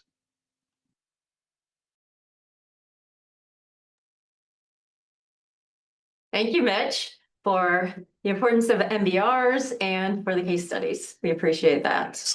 And as a reminder to everybody, if you missed it before the lunch break, I just wanted to send out a reminder when we were talking about training this morning, the 6 offerings of the NMMS trainings. The next one is in Albuquerque on June 23rd through June 25th. And that one's in person in Albuquerque. Mitch will be teaching. So if you want to sign up for that, contact any of the NMMS analysts. Great, and it's actually going to be held at the John A. Gordon building, which is the DOE and NSA building there, on the Kirtland Air Force Base location. So it's very convenient. It'll be awesome. All So right. when we get started, let's talk review. nuances. What do you think? Yes. Okay. So we'll cover a little bit. We'll just summarize some of the things or repeat what Mitch went through. And as we said, we got some questions in the past, and so So what are the material balance report rows called? So, and there's two main sections of the material balance report. We have a section A and a section B. Section A being the core part of the form. Section B is about foreign obligations. Each of the rows in those sections is called a material balance category. And this is very important to understand because each of these categories directly correlates to either a nuclear material transaction report detail line or to your physical inventory lines. So, for example, categories 8 and 9 and 80 and 81 are referring directly to lines reported on your physical inventory on your total lines of your inventory. The other categories are all referring to information that you have reported on transaction reports. So how are inventory increases shown on a material balance? Oh, that's easy. Easy, smeezy. If the material balance category numbers is greater than 9 and less than 40, these lines represent an increase in inventory holdings for the year. Excellent. So how are inventory decreases shown on a material balance? Well, if the material balance category numbers is greater than 40 and less than 80, these lines represent a decrease in inventory holdings for the year. And you may go, well, who cares? Well, the reason we care is because tomorrow we're going to learn all about the DOE NRC Form 741 Nuclear Material Transaction Report. And especially in the area of one-party transactions where you're reporting things like production, decay, fission transmutation, they use a thing called a use code. And those codes for DOE are all numeric. For NRC, it's a mix of numeric and alpha codes, but they're going to match these categories. Yeah. So we need to get used to, remember, less than 40 means it's increasing your inventory. Greater than 40, it means it's decreasing.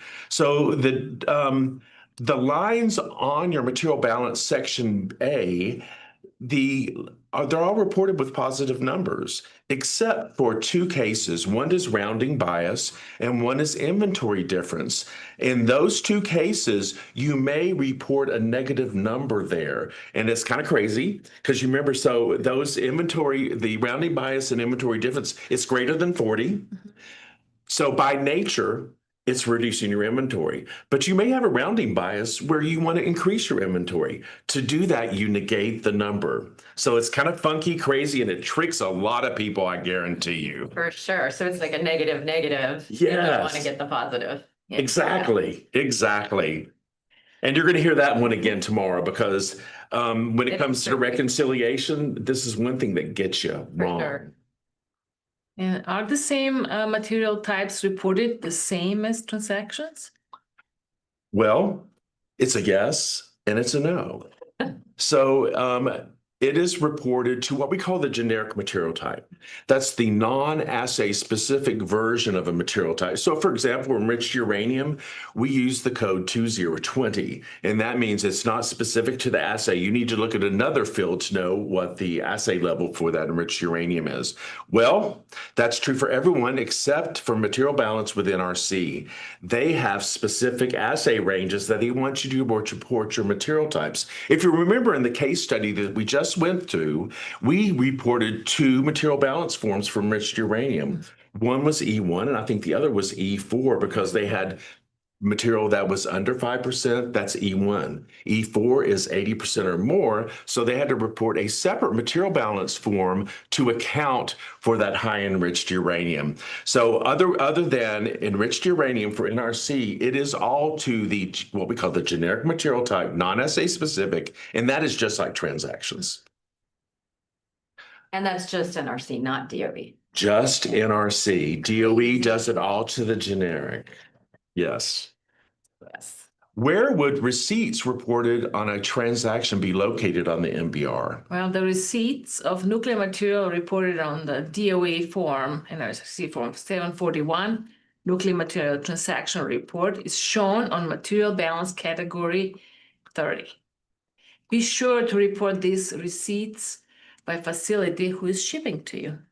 Right. So let's say if you receive material from a facility 8 times during the year, you would want to add up all those receipts and put them on one line for that material type on your material balance report.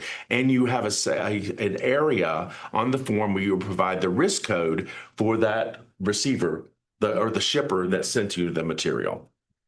But where would shipments be reported on transactions located on the MBR? Same story, flip it, right? So the shipment of nuclear materials reported on a DOE NRC Form 741, Nuclear Material Transaction Report, it's shown in the category of 5151.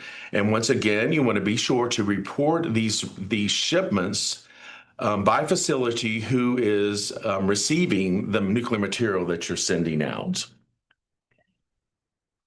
Are foreign obligation holdings reported on an MBR? Yes, they are.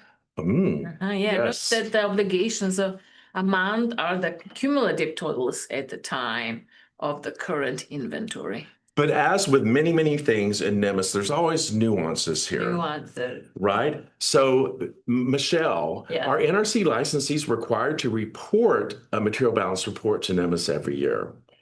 They most certainly are. Are DOE facilities required to report a material balance report to NMMS at the time of end of the fiscal year? They are not. Yeah. So there's the nuance here is that, oh, okay, the DOE facility doesn't have to report the material balance, which has obligations on it. But what NMMS does is for the DOE facilities, we produce a material balance report based on the transaction reporting that they have performed during the year, and that includes obligations. Do it for them. Yes, so we do it for them, and you're going to find tomorrow during reconciliation, we concur with them on those obligation holdings. And remember, obligation holding on material balance, it's your cumulative totals as of the end of that current inventory time. Okay, so you got to look all the way back from beginning of time, add up your tallies of gains and losses of obligations up to inventory time. And another question is, are transactions obligation country code the same as MBR obligation material balance categories? And Michelle, this is something you know very well because you were around NMMS at the time that we were discovering all this stuff with the new obligation codes. Back in the dark ages. So the answer is no. Unfortunately, no. And Easy. yes, it is. So we love nuances in NMMS. Here's another one. So no, obligation country codes are not necessarily the same as the obligation material balance category. So you want to be careful when reporting your obligations on the MBR to be sure you're using those codes and not the transactional codes. And NMMS is very helpful with that, with, walking you through the difference between the two codes. Yes, and that is one of the not obvious, but it's one of the typical errors that someone would make, and it's pretty obvious to us. And because if you use one of the transactional obligation codes, it is going to correlate probably to another line on the material balance report, and we go, I don't think they're trying to report a summary line. Yeah. That they're really wanting to do their obligation. So we help you out on that. Thank you. Well, I think that kind of sums up what we wanted to cover from this section. Please stay tuned for the what's coming up after the break. So now we will go to our break. And when we return, we will discuss the physical inventory listing, and that's a very integral part of the whole reporting part. And after that lecture, we will have another session like this, so stay tuned for that. And I can almost guarantee there's nuances to come. Of course. Right. There, as always. Thank you, Mitch. Thank you. Thank you. Have a great break and see you after, 10-15 minutes? 10 minutes.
Hello, my name is Mitch. In this module, we will discuss the Physical Inventory Listing, DOE NRC Form 742C. Our review of the Physical Inventory Listing module is broken up into 3 topics. The first topic will describe what a physical inventory listing is, and will also cover its purpose as well as the corresponding regulatory reporting framework, as well as introduce you to the structure of the DOE NRC Form 742C, the Physical Inventory Listing Report. The second topic will display how to complete and submit a physical inventory listing, which covers MC&A data requirements, possible submittal methods for reporting to NMMS, as well as the process for quality review and validation of the physical inventory listing. The concluding topic will provide a demonstration of multiple case studies regarding the completion of the physical inventory listing. So let's get started with topic 1. What is a physical inventory listing? First, let us discuss what is the basis for why facilities must report a physical inventory to NMMS. There are many DOE and NRC regulatory requirements that we will cover shortly that require U.S. facilities possessing a reportable quantity of nuclear material to report to NMMS a physical inventory at a minimum of on an annual basis. So, from the perspective of NMMS reporting, what do we mean when the term physical inventory is used? A physical inventory is defined to be a facility's nuclear material holdings at a specified point in time. This reflects a snapshot on one specific date and time of all nuclear material at a facility. These inventories are provided to NMMS on the DOE NRC Form 742C, the Physical Inventory Listing. An important characteristic of the physical inventory listing is that the total amount of specific nuclear material reported on a physical inventory listing, the DOE NRC Form 742C, must match the ending inventory balance reporting on the site-submitted Material Balance Report, the DOE NRC Form 742. The Material Balance Report normally accompanies the physical inventory listing for the same reporting period. This set of reports is also referred to as a Material Status Report under the acronym MSR. When a facility is reporting items on their physical inventory listing, the inventory is partitioned off by the nuclear material type in conjunction with composition codes that provide further information and description of the nuclear material. This code covers the chemical and physical composition, what the process the material is involved in, and the use of the material. This is also known as a composition of ending inventory. Also, detailed inventory breakdowns are reported for DOE-owned material by project number. In addition to the physical inventory listing that a facility would be reporting to NMMS on an annual basis through the DOE NRC Form 742C, NMMS also generates what is known as a book inventory that is based on facility-reported inventory changes, also known as the DOE NRC Form 741 Nuclear Material Transaction Report. The generated inventory includes transaction activity that has been reported to NMMS within the time frame of the last reported and reconciled physical inventory listing to the current physical inventory listing date. The book inventory provides NMMS and the facility with a record to support the validation and comparison of reports, where the goal would be for the facility submitted physical inventory listing to match what the NMMS book inventory is. We will now review the differences between DOE regulatory framework and NRC regulatory framework. DOE requires facilities to submit their annual inventory dated September 30th on the year in question, unless otherwise directed by DOE NNSA line management. Such special cases could be if your facility has been selected by the IAEA, where there may be provisions cited within the facility attachment called Transitional Facility Attachment that require inventory reporting on a different date. Based on the date that a facility is required to date their physical inventory, The facility has 15 calendar days following the inventory date to submit their physical inventory listing to NMMS. An important side note when considering what nuclear material is to be reported on a facility's inventory would be if materials are in transit at the time of a facility taking the physical inventory. In these cases, the site should include the nuclear material in transit on their inventory if they are the facility who is going to receive the material. This is known as the in-transit rule. Now let's discuss the NRC regulatory framework. The NRC regulations for the preparation and submission of a physical inventory listing report to NMMS are contained in Chapter 10, Parts 1 through 171 of the Code of Federal Regulations. These regulations require that each licensee possessing special nuclear material during a material balance period and a quantity totaling 1 gram or more of contained uranium U-235, U-233, or plutonium to prepare and submit in computer-readable format the DOE NRC Forms 742 and 742C concerning the special nuclear material that has been received, processed, transferred, consumed, disposed of, or lost. This is known as a Material Status Report, MSR. In addition, licensees possessing source material during a material balance reporting period in a quantity totaling 1 kilogram or more of foreign obligated depleted uranium, natural uranium, or thorium to report their holdings of source material to NMMS. For NRC facilities, reporting periods are determined by the quantity of material possessed by the facility, specifically as follows. Licensees subject to the requirements of 10 CFR 74.51 Nuclear Material Control and Accounting for Strategic Special Nuclear Material shall compile a report as of March 31st and September 30th of each year and file the report within 30 days after the end of the period covered by the report to NMMS. Licensees subject to the requirements of 10 CFR 74.19C, 10 CFR 74.31C5, 10 CFR 41.33C4, or 10 CFR 74.43C6 shall submit a report within 60 calendar days of the beginning of the physical inventory to NMMS. Licensees reporting pursuant to 10 CFR 75.35 material status reports shall prepare and submit a material status report as described in Section 3.2 of the New Reg BR 777. Now that we have gone over what a physical inventory listing is and the regulatory framework for the physical inventory listing, let us introduce the DOE NRC Form 742C, the physical inventory listing that is submitted to NMMS, which is displayed here. The DOE NRC Form 742C has 3 sections. The first section is the header information. The second section is the batch data. And the third is the signature and date block.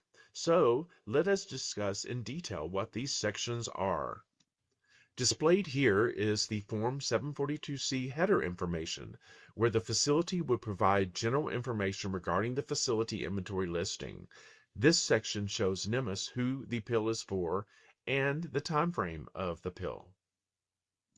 The next section shown here is Section 2, categorized as 5 batch data on the DOE NRC Form 742C. This section lists facility material by material type, material composition, material ownership, including project number if applicable, with inventory total lines for each material type. Finally, the third section of the DOE NRC Form 742C, which is the signature and date block, is the area where authorized personnel from the facility must sign as well as date to provide assurances that data contained within this document is accurate and is in no way a false statement. Now that we have addressed the overview of what a physical inventory listing is and its purpose, we will provide you with more in-depth explanation of the process needed to complete and prepare the physical inventory listing, as well as how to submit this data to NMMS and NMMS's role in validating physical inventory listing data. So, we will now discuss the processing and validation methods for physical inventory listing data. Here is the Form 742C, the physical inventory listing.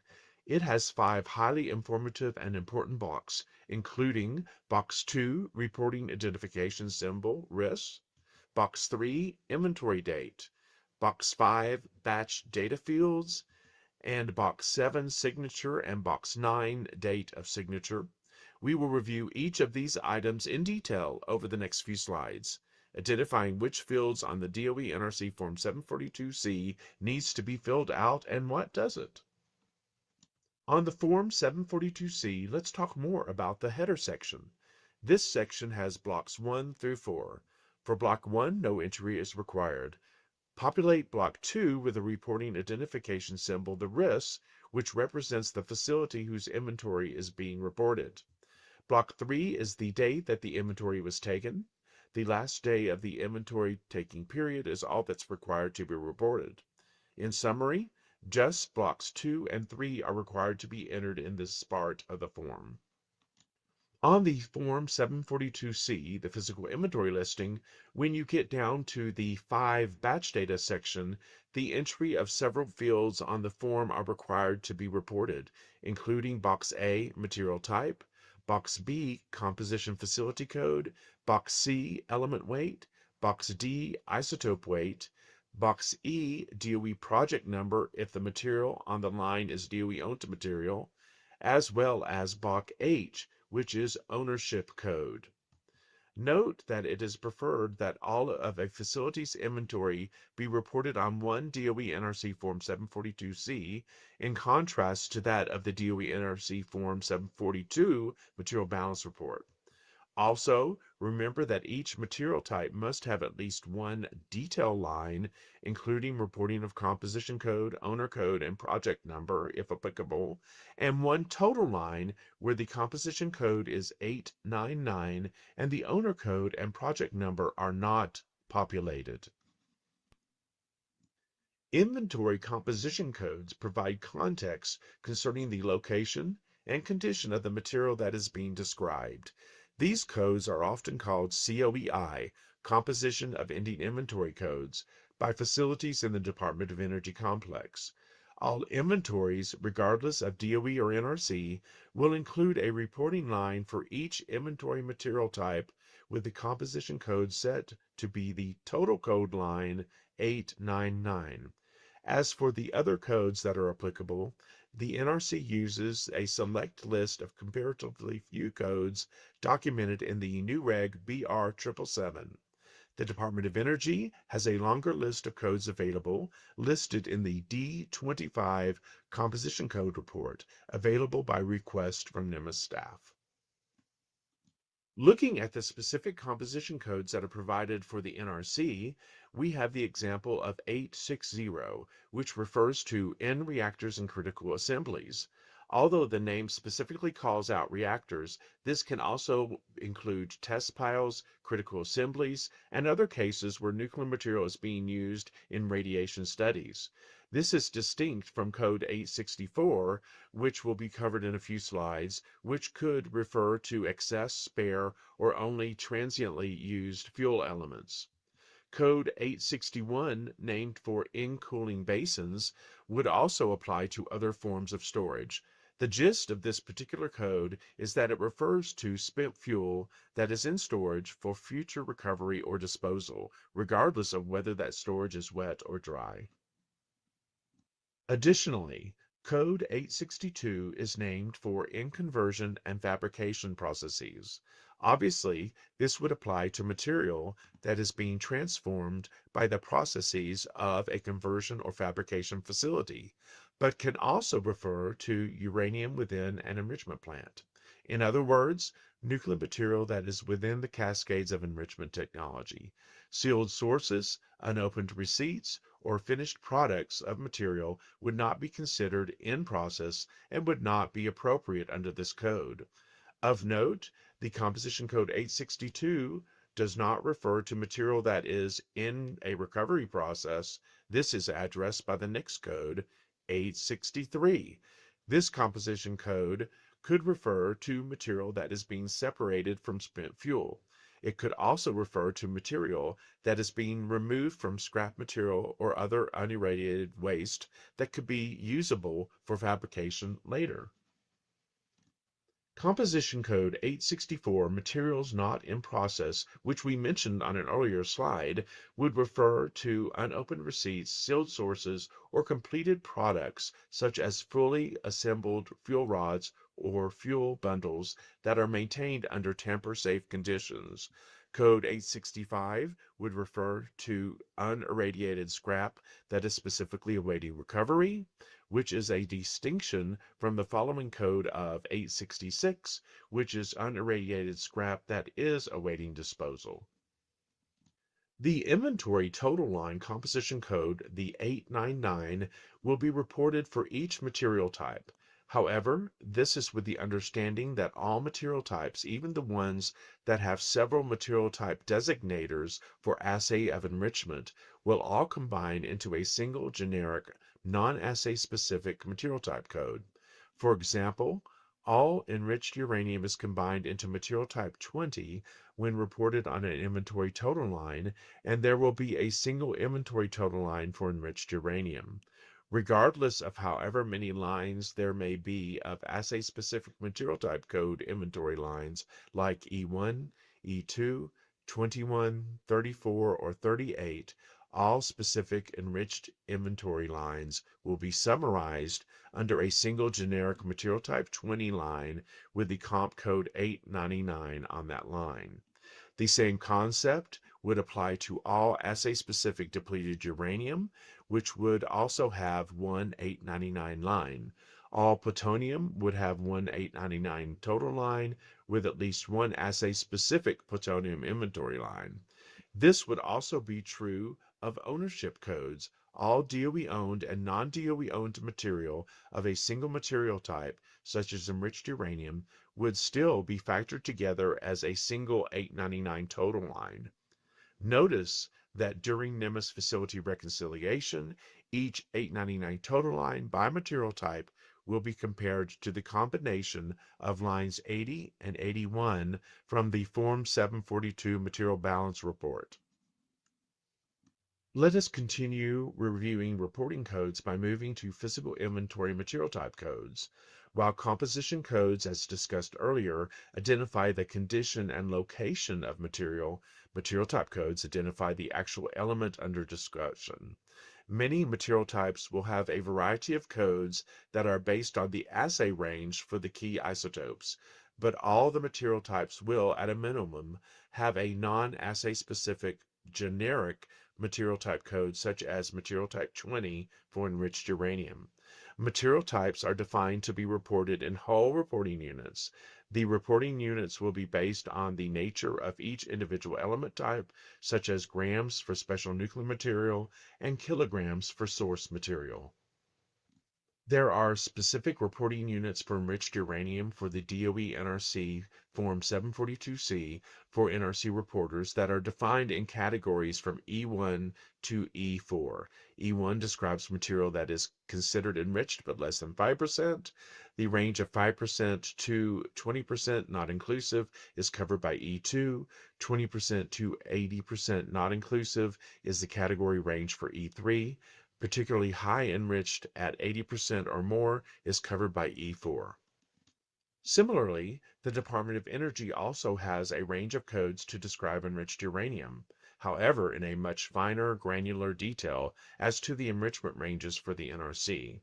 Note that material types 21 through 33 are the grouping for low enriched uranium. 34 through 39 are the assay-based material types for high enriched uranium. The Department of Energy also has a range of assays for describing depleted uranium and normal plutonium. Be aware that the assay basis for plutonium is the percentage of Pu-240 in the total plutonium amount. Remember that the generic material type for depleted uranium is 10 and for plutonium 50, which are used when reporting the total lines on the physical inventory listing. At the end of the Form 742C, there is a signature and date block. Of note, when submitting the form electronically, the signature is implied by the letter that accompanies a CD or other electronic removable media, or the signature on the email used to transmit the data. Like the Material Balance Report, the DOE NRC Form 742 submission, the Physical Inventory Listing DOE NRC Form 742C is also recommended to be submitted electronically. Preferred paper submission is acceptable for the Physical Inventory Listing, but notify the NMMS project manager in advance, since this reporting approach, most probably, will involve additional staff participation to process and maintain. The physical inventory listing is submitted by reporting requirements found in either the NMMS User's Guide for DOE NNSA reporters or the NUREG BR 777 for NRC licensee facilities. In general, DOE facilities shall submit a physical inventory listing of their holdings as of September 30th of every year. The NRC licensees have more flexibility, but their requirement is to report a physical inventory listing once every year. For DOE sites, remember that nuclear material in transit at the end of a reporting period should be included in the receiver's reported inventory as if it had reached the intended receiver within the reporting period. This is called the in-transit rule. NRC licensee facilities have more flexibility in reporting, but in general, their requirement is to list and report a physical inventory listing at a minimum once every year. There are slight variances between DOE and NRC timeliness of reporting requirements when submitting the physical inventory listing to NMMS. DOE sites all have an inventory date set for September 30th, end of the fiscal year. The DOE due date for submission of the physical inventory listing to NMMS is by October 15th. For NRC licensee facilities, it is a little more complex. Licensee facilities who have less than 350 grams of fissile material are to report their holdings between January 1st and March 31st of every year using an inventory date of December 31st. Those NRC licensee facilities having 350 grams or more of fissile material can use any inventory date of their choosing, with submission to NMMS due within 30 to 60 days of the inventory being taken. Note that IAEA selected facilities are to submit their physical inventory listing to NMMS within 30 days of taking their physical inventory. The validation of the physical inventory listing DOE NRC Form 742C is very similar to the process performed with the Material Balance Report DOE NRC Form 742. That is, that the information is submitted to NMMS, NMMS processes it through the system for validation, repeating this process until all discrepancies are resolved. Note that error-free reporting of the physical inventory listing is critical due to the role this document plays in facility reconciliation with NMMS. If the totals on the physical inventory listing do not match up with the data based on 741 transactions that have been submitted to NMMS, then the data is not considered reconciled with the NMMS database. A facility may need to provide additional data to resolve these inconsistencies. Generally, facilities are deemed reconciled when the totals on the facility inventory listing report matches the holdings documented in NMMS based on 741 nuclear material transaction report submittals. Some common validation errors on the physical inventory listing may be that a reporting identification symbol, the RIS, was incorrectly reported for the facility, or the material type code or composition code is incorrectly reported. Note that composition code reporting anomalies may be more typical for NRC licensee facilities since they aren't authorized to use as many codes as DOE sites are. Other types of errors may be that the material total line quantities do not match up with what is on the assay-specific inventory lines. Remember that a project number is required for all DOE-owned nuclear material using the owner code G. If the project number is not provided, that's an invalid entry. Valid current project numbers must be reported on the 742C form, and the total ownership quantities of materials, DOE-owned and non-DOE-owned, must match up with what's on the DOE NRC Form 742 Material Balance Report. Also, note that the inventory date reported to NMMS cannot be future to the date that the data is received and processed into NMMS.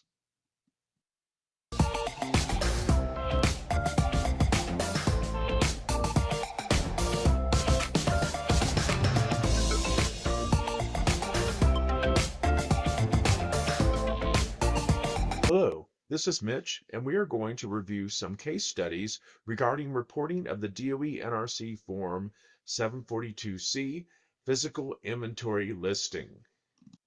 Now we are going to go over two case studies regarding completion of the DOE NRC Form 742C, the Physical Inventory Listing. The first case study will be representative of an NRC licensee power reactor, and the second will be for a DOE NNSA site. We are going to begin case study 1 by looking at the NRC facility Acme Energy, RIS YYO, and their ending inventory date is 6/17/2025. At the time of their inventory, the facility has the following material. The facility has depleted uranium, which is in cooling basins, composition code 861, and enriched uranium, which is in reactors and critical assemblies, composition code 860, in cooling basins, composition code 861, and materials not in process, composition code 864. YYO also has inventory of plutonium, which is in reactor and critical assemblies and in cooling basins. All of this material is non-DOE owned, so the owner code will be J. So let us go and prepare the physical inventory listing, the DOE NRC Form 742C, for this facility. The first step for completing the Form 742C is to complete the header information located at the top of the form. There are two boxes required for successful import into NMMS. The first is box 2, the reporting identification symbol, otherwise known as RIS. Here, enter the facility-specific RIS code, which in this case is for Acme Energy, which would be YYO. The second important information is box 3, the inventory date.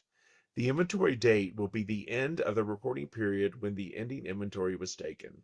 For this example, it is 6/17/2025.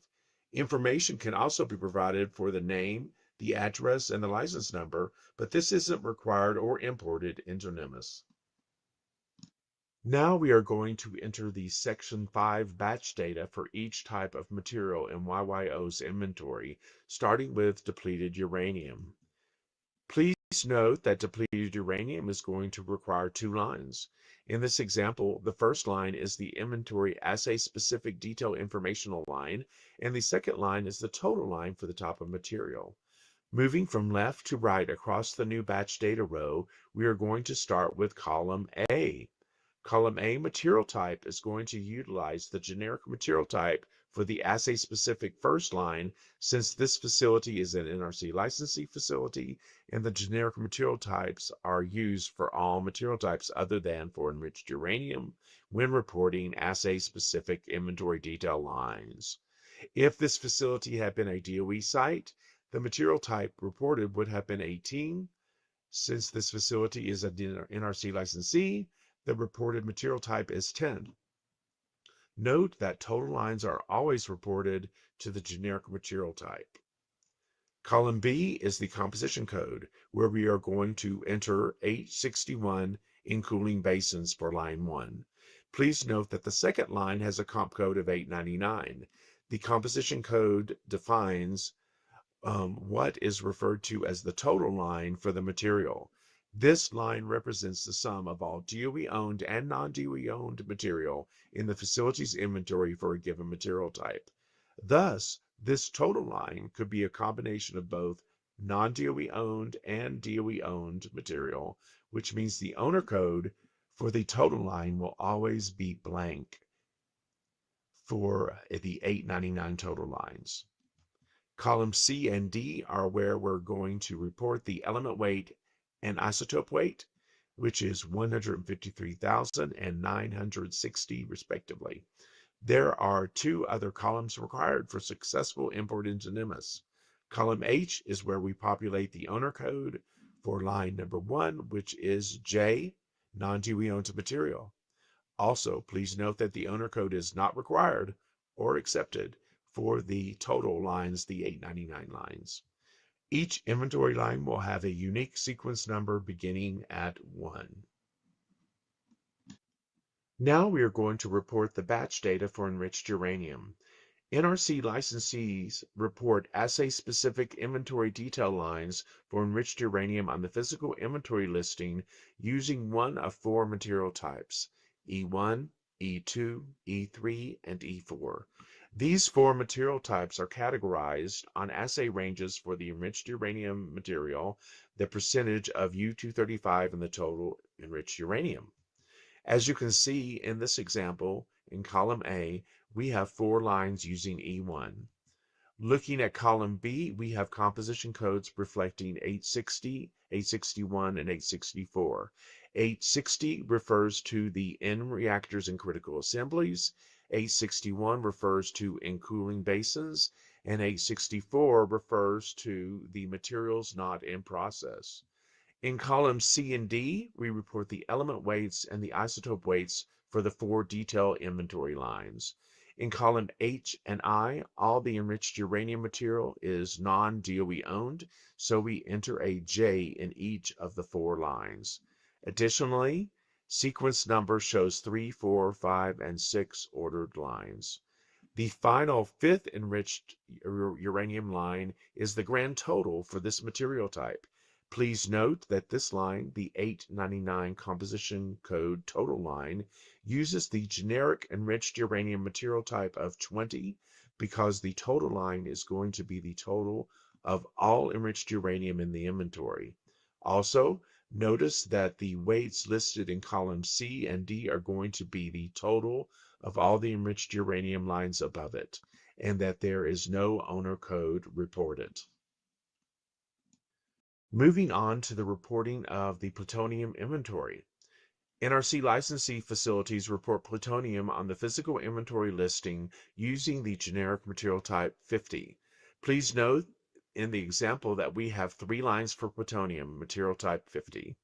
The first 2 lines of plutonium reporting will be the assay-specific inventory detail lines, and they have a composition code of 860 and 861 referring to in reactors and critical assemblies and in cooling basins.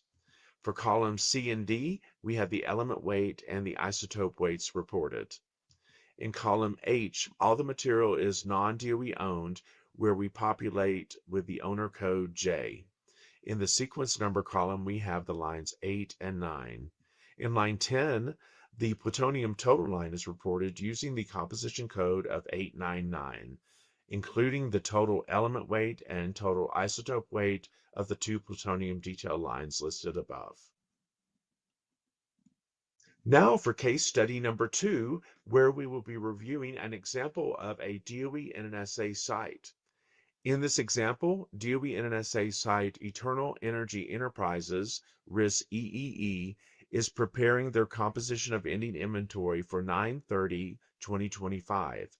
The facility has the following material at the time of their physical inventory. All the material is in their inventory as enriched uranium, and they have material located at Solutions Unirradiated, which is composition code 728, and Samples and Standards under the composition code of 771.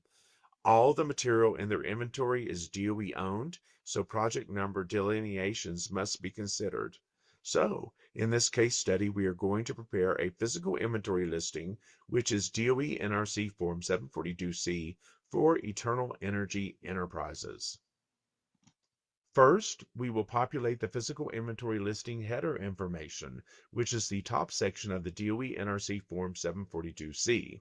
There are two critical fields that need to be populated when you are reporting the header of your physical inventory listing. The first important piece of information is field number 2, which is the reporting identification symbol, RIS, which is EEE.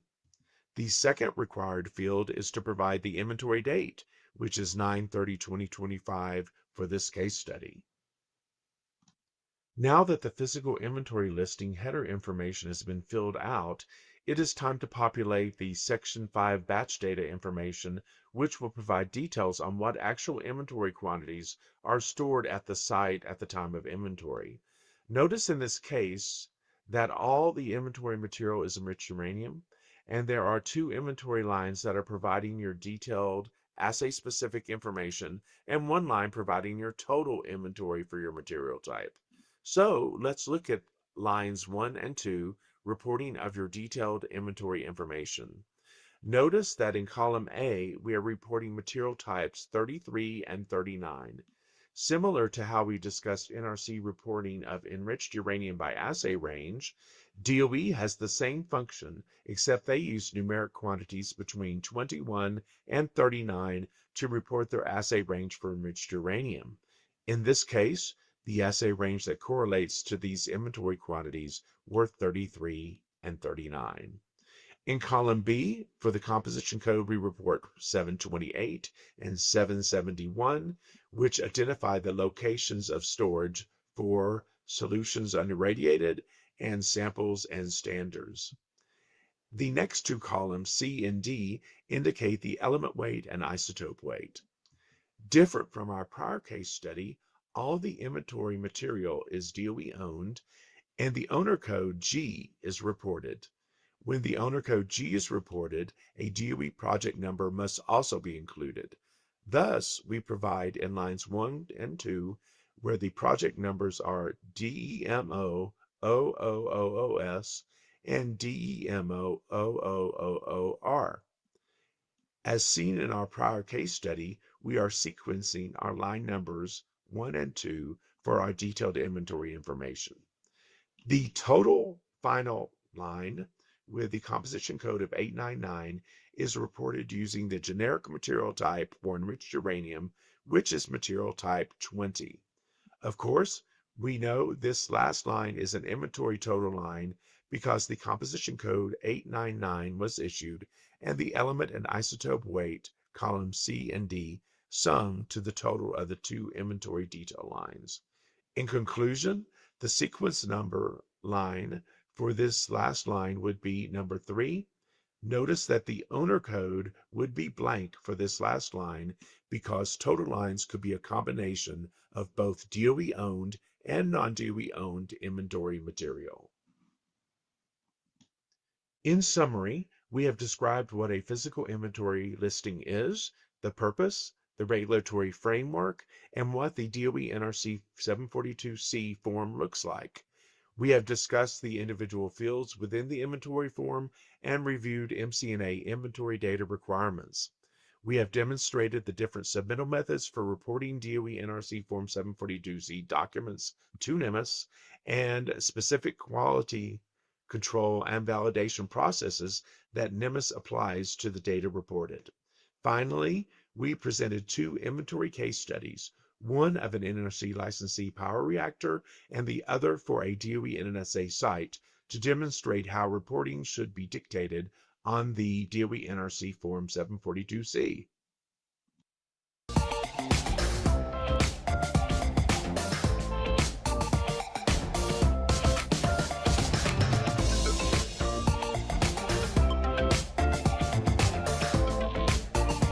Hello, my name is Mitch. This module will provide a tutorial of the Safeguards Management software called SAMS. We will demonstrate the features of the transactions portion of this software product. During this presentation, we will provide a general overview that will demonstrate the steps needed to traverse SAMS. We will discuss how SAMS enables the user to perform many functions, including entering a DOE NRC Form 741 document into SAMS. Once entered, we will perform validation processing of the nuclear material transaction report, listing any reporting errors that may occur. Finally, we will provide the directions for translating nuclear material transaction reports into a format for electronic distribution to NMMSS. So let's get started by engaging the SAMS application. First, double-click on the SAMS executable icon. The SAMS menu will then be displayed. Note that the SAMS application allows for the entry and processing of transactions, the DOE NRC Form 741, the inventory, the DOE NRC Form 742C, and the material balance, DOE NRC Form 742. Before reviewing the entry and processing of the DOE NRC forms, note that SAMS allows access to NMMSS Authority Reference information. The Authority Reference Database tables provide source information needed when populating fields on the DOE NRC forms.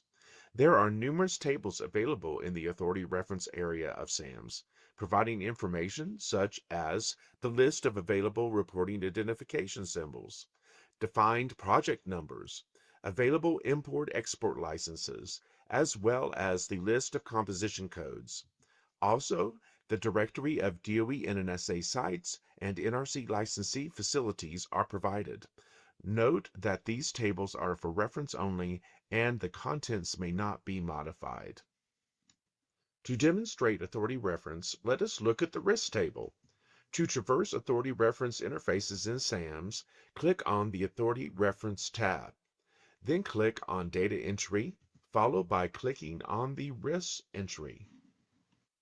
The risk interface will then be displayed.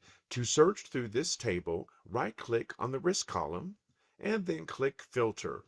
Then enter a risk code and click OK to select a specific facility of interest. The risk interface now displays the facility information specific to the risk of interest, such as name and location. Use the same procedure described in slides 5 through 7 to obtain information contained within any SAMS Authority Reference file. Now let us move on to our first activity, describing the directions for entering DOE NRC Form 741 documents into SAMS. Displayed here, we have a DOE NRC Form 741 shipment document that needs to be submitted to NMMSS. We will use SAMS to enter, store, and convert this form into electronic format. There are numerous fields of importance in this document, including our transaction header information consisting of shipper risk, receiver risk, transaction number, correction number, process code, action code, number of data lines, nature of transaction, shipper for and to account of, license number, action date, total gross weight, and total volume. Transaction detail information includes line number, type of inventory change, batch name, number of items, project number, material type, composition code, owner code, element weight, element and isotope limit of error, weight percent isotope, and isotope weight. If any of the material involved in the DOE NRC Form 741 shipment is foreign obligated, important fields for consideration are obligation line number, country of obligation, material type, and obligated element and isotope weights. To locate the edit interface for the DOE NRC Form 741 Nuclear Material Transaction Report, first click on the tab Transactions, then click on Data Entry, followed by Edit Transactions. Once the Edit Transactions option has been selected, the Transactions Edit interface will be displayed. Click on the 741 tab in the middle of the interface. Prior to entering the shipper's document into SAMS, we need to verify that the document has not already been created. The top right corner of the Edit interface provides the search parameters by which transactions data can be loaded into the Edit interface, where for this exercise, we will uncheck the Exclude Historical Data box and enter the shipper risk XTI and receiver risk ZSW. Next, we will click the Load button to populate the interface. For this exercise, no data should have been loaded into the Transactions Edit interface, which indicates that this shipment has not yet been entered into SAMS. Note that the transaction header area and the transaction detail area has no transaction information. To enter a new transaction document into SAMS, click on the Add button at the bottom of the view. A new shipper risk, receiver risk, transfer number record called the Transaction Series will be created. Also note that the field transfer number is the same as the transaction number on the DOE NRC Form 741. Enter the shipper risk, receiver risk, and transaction number as shown on the shipper's DOE NRC Form 741. Now we need to add our shipment header information. Click on the Add button on the top right of the Edit interface. This action will add another section row entry for the transaction, which provides more specifics regarding the transaction, the header information. In the second view down on the interface, enter the correction number, action code, number of data lines, nature of transaction, shipper for account of, shipped to account of, action date, total gross weight, and total volume as shown on the shipper's DOE NRC Form 741. Moving on to the detail section of the Nuclear Material Transaction Report. Click on the Add button on the bottom right of the Edit interface. This action will add the final section for the transaction, which provides quantity details regarding the transaction, called the Detail Information. In the third view down on the interface, enter the line number, type of inventory change, batch name, number of items, project number, material type, composition code, owner code, element weight, element and isotope limits of error, isotope weight percent, and isotope weight as shown on the shipper's DOE NRC Form 741.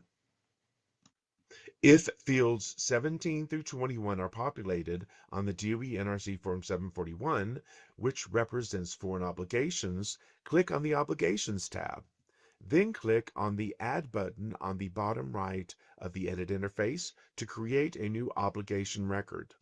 For each of the three levels for foreign obligations, enter the line number, country of obligation, material type, obligated element weight, and obligated isotope weight as shown on the shipper's DOE NRC Form 741. Once all foreign obligations are entered, click on the 741 tab.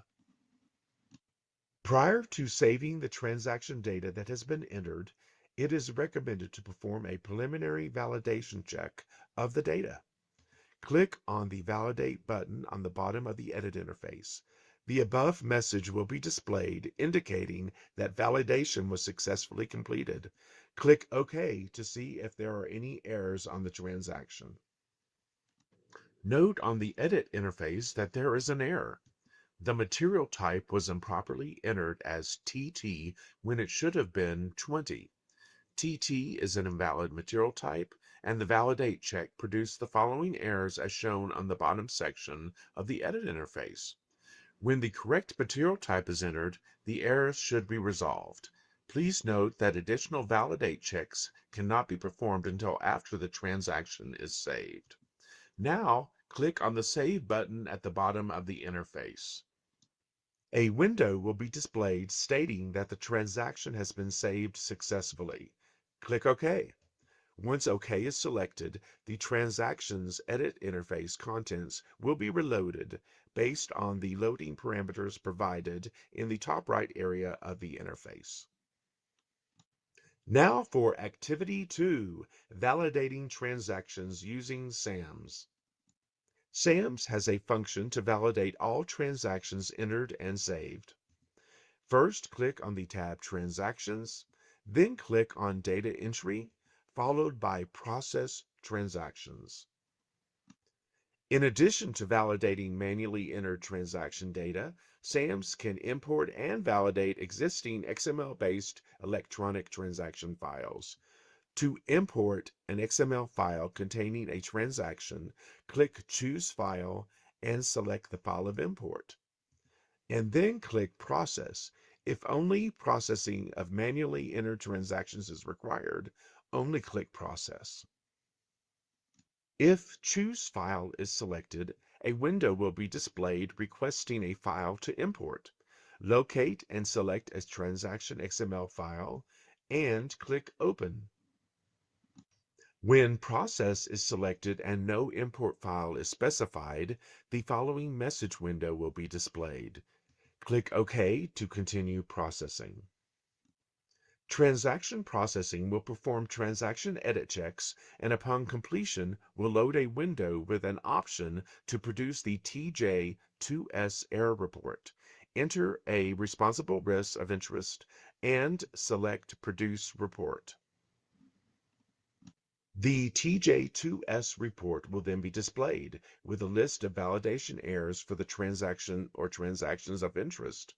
Notice that the first error listed reflects the reporting of an invalid material type as shown in Activity 1. For our final activity, let us review the procedure for translating transactions into electronic format using SAMS. Once a transaction has been entered or imported into SAMS, has been processed and validated, and is error-free, the transaction can then be translated into electronic format called XML. Click on the Transaction tab, then select the Export Error-Free Transactions to XML function.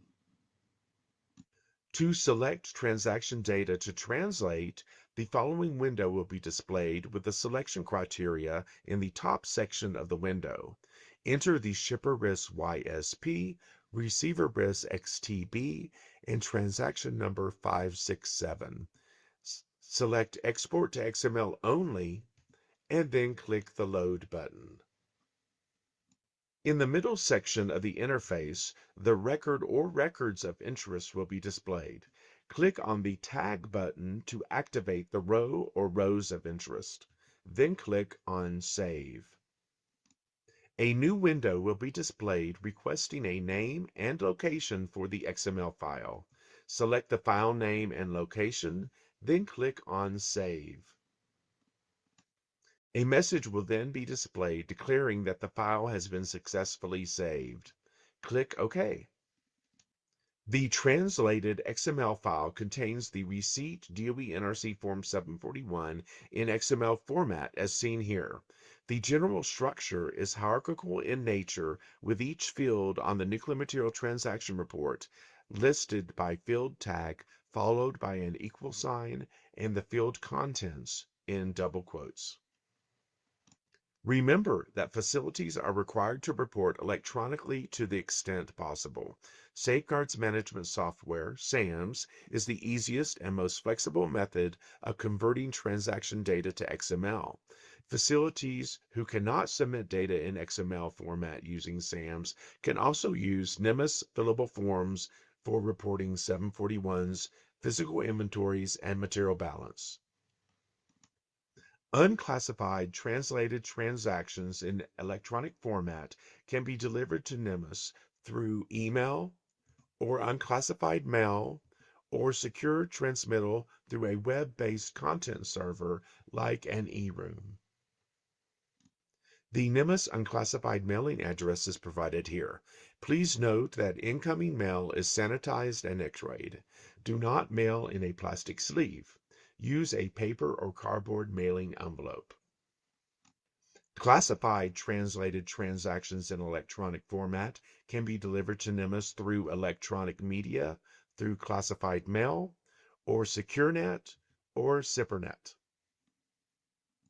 Regarding classified translated transactions in electronic format, media sent to NMMSS should be marked at the appropriate level of classification. The NMMSS classified mailing address is available on the Safeguards and Security Information Management System or by contacting a NMMSS analyst. In summary, we have used the SAMS application to enter a DOE NRC Form 741 document. We have reviewed the process for importing and validating transactions in SAMS. Finally, we translated SAM's transactions into electronic format, called XML. All of the features described for transactions are applicable to the DOE NRC Form 742C physical inventory listing and the DOE NRC Form 742 material balance report. Thank you for your time. Contact NMMS for any assistance with SAMs that you may need.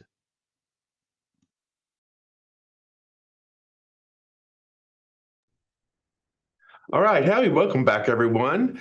Let's do just a quick discussion so we can finish our day about physical inventory. When the physical inventories need to be reported to NMMS? Well, U.S. facilities with reportable quantities of nuclear material in their possession must report an inventory to NMMS on an annual basis at a minimum. There are some facilities that report more than once a year. And remember that the amount of material reported on a pill, the 742C form, must match the inventory balance report on the site's MBR form 742. So how can inventories be grouped when reporting to NMMS? Well, by type of nuclear material, and by chemical and or physical composition, process, or use, and DOE project numbers, locations for DOE-owned material. So as a site, you could say, well, I want to report my inventory to NMMS at what we call the item level, that it might exactly match your inventory, but you can also summarize into these categories to make it easy for your ease of use. You just need to get those total inventories to be in agreement with your site. And the presentation mentioned types of inventories. What is that?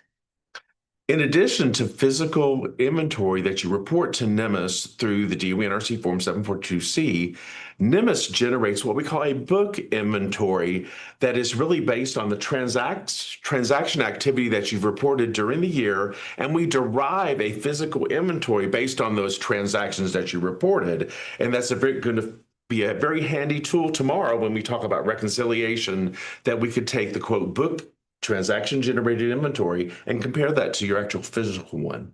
Okay, and as a DOE NSA facility, is there any special consideration given regarding material in transit at the end of a calendar month?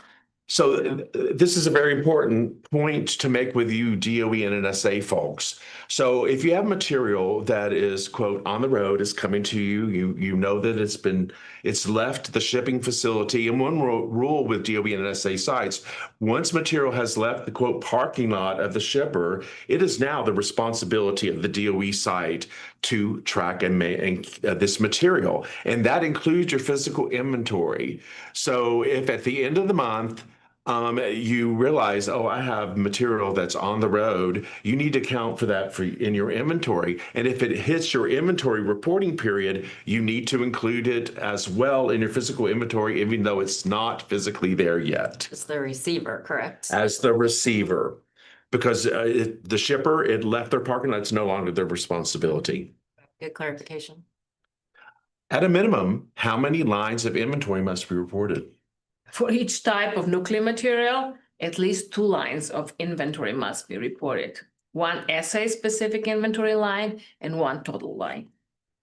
And this kind of leads to our next little topic here. What about the 899 inventory composition code? A line must be designated with a generic material type code. That's exactly right. So the line for the material type on the 741TC, that total line, the 890, we call it the 899 line, that must match, going back to our material balance report, the DOE NRC Form 742, the combination for the material type of the 80 and 81 material balance category lines must match that 899 total. Are material type codes for inventory different from material balance and transactions? And once again, this is a yes and a no kind of answer. I love those. So Nuance. as we mentioned on an earlier review, an earlier topic, we were talking about assay-specific detail lines, and then you have a total line. Well, for those assay specific lines, you use detailed material type codes for that. What are those? We learned in talking about material balance reports that for enriched uranium for licensee facilities, they report on 4 material type forms, E1, E2, E3, E4. Those are assay specific. For DOE, for enriched uranium and inventory reporting of the detail information, they use assay specific ranges of 21 to 39, and that applies to other material types as well. Now remember, when you report your total inventory quantities, those are always reported to the generic material type. So for the example of enriched uranium, you would use the generic 2O for enriched uranium. And that's on that 899 line we just mentioned. All right, thank you. Well, that's it for the review for today's afternoon lecture on the physical inventory listing, and I'm handing over to Michelle and Alex to close. Well, thank you both. And thank all of you for joining us on the 3rd day of this year's NMMS Users Technical Exchange. We hope you found this first day of the customized NMMS training series very fruitful. As tomorrow is going to be a hefty day with a lot more details, I just wanted to take this opportunity to acknowledge and give my sincere appreciation to our NMMS analyst team. This is, yes, indeed, Elaine Beacom, R.L. Carbo, Marcos Crabtree, Mitch Hembry, of course, Andy Gomez Lamita, Emily Helmbar, Donna Hutchinson, Eric Menares, Brandon Ollinger, and Genevieve Weaver. And of course, the one leading the amazing team, Ollie Tabatabai. Yay. Their dedication to the NMMS operations and their strive for ensuring our data remains strong is beyond invaluable. So I just wanted to take that time. Thank you, Alex. Yeah. So I'd just like to give a quick preview for tomorrow, our last session for the week. Tomorrow, we're going to be focused on 741s. So the transactions and then the details, everything that goes into a 741, as well as some case studies. And then also the reconciliations with NMMS. So that's what we'll have to look forward to tomorrow. The times for tomorrow are 11 to 3:15 Eastern time. And with that, we will conclude our day 3. Thanks to everybody. Thank you for all of your training sessions. Thanks for joining. And we welcome your feedback. The survey is going to be on site just at the conclusion of this. Thank you all. Thanks, bye. Thank you. Bye.